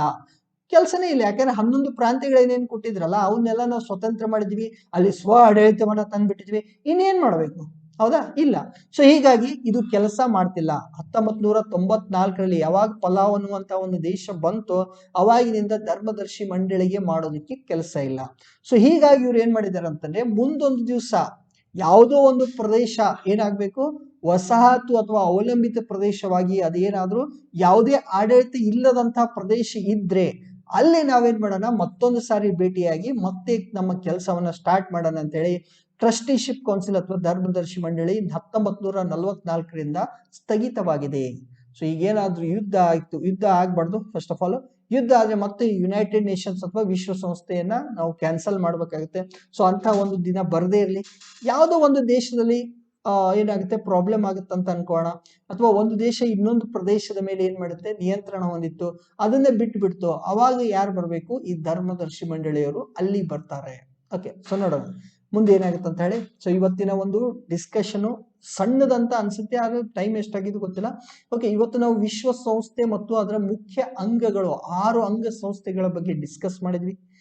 ಇನ್ನು ಹೆಚ್ಚಿಂದ ಏನಾದ್ರೂ ಬೇಕಾದ್ರೆ ನೀವು ಕೇಳಿ, ನಾನು ಮಾಡೋದಕ್ಕೆ ರೆಡಿ ಇದ್ದೀನಿ. ನನ್ನ ಗುರಿ ಏನಂತಾರೆ, ಒಂದು ದಿವಸಕ್ಕೆ ಒಂದು ವಿಡಿಯೋ ಮಾಡಬೇಕು, ಒಂದು ವಿದ್ಯಾರ್ಥಿ ಪ್ರಭುತ್ವದಲ್ಲಿ ಒಂದು ವಿಡಿಯೋ ಮಾಡ್ಬೇಕಂತ ಯಾಕೋ ಆಗ್ತಿಲ್ಲ. ಬಟ್ ನಾವು ತಲೆ ಕೆಡಿಸ್ಕೊಳ್ಳುವಂತ ಒಂದು ದಿನ ಇಲ್ಲ, ಯಾಕಂದ್ರೆ ನಾವೇನ್ ಮಾಡಿದ್ವಿ, ಈಗ 12 ದಿನಗಳಲ್ಲಿ ಇದು ನಮ್ಮ 4ನೇ ವಿಡಿಯೋ.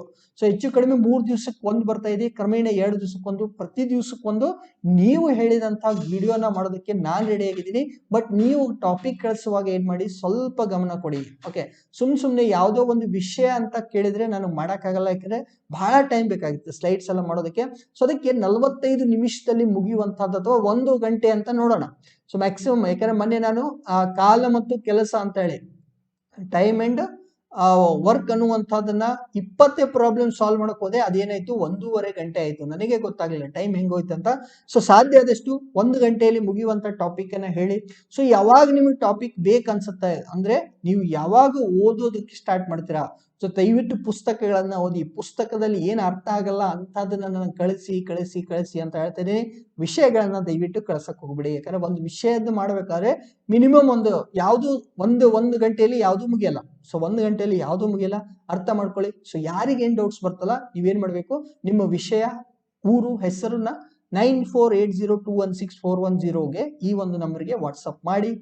ಜೊತೆಗೆ ಕ್ಲಾಸಸ್ ಅನ್ನ ಫಸ್ಟ್ ಟೈಮ್ ನೋಡ್ತಾ ಇದ್ರೆ ನಮ್ಮ ಚಾನಲ್ ಅನ್ನ ಸಬ್ಸ್ಕ್ರೈಬ್ ಮಾಡಿ, ಬೆಲ್ ಐಕನ್ ಅನ್ನ ಪ್ರೆಸ್ ಮಾಡಿ, ನಿಮ್ಮ ಎಲ್ಲಾ ಫ್ರೆಂಡ್ಸ್ ಜೊತೆಗೆ ಇದನ್ನ ಶೇರ್ ಮಾಡಿ ಅಂತ ಹೇಳ್ತಾ ಇವತ್ತಿನ ಒಂದು ವಿದ್ಯಾರ್ಥಿ ಪ್ರಭುತ್ವದ ಕ್ಲಾಸ್ ಅನ್ನ ಮುಗಿಸ್ತಾ ಇದ್ದೀನಿ. ಸೊ ಎಲ್ಲರಿಗೂ ಶುಭರಾತ್ರಿಗಳು.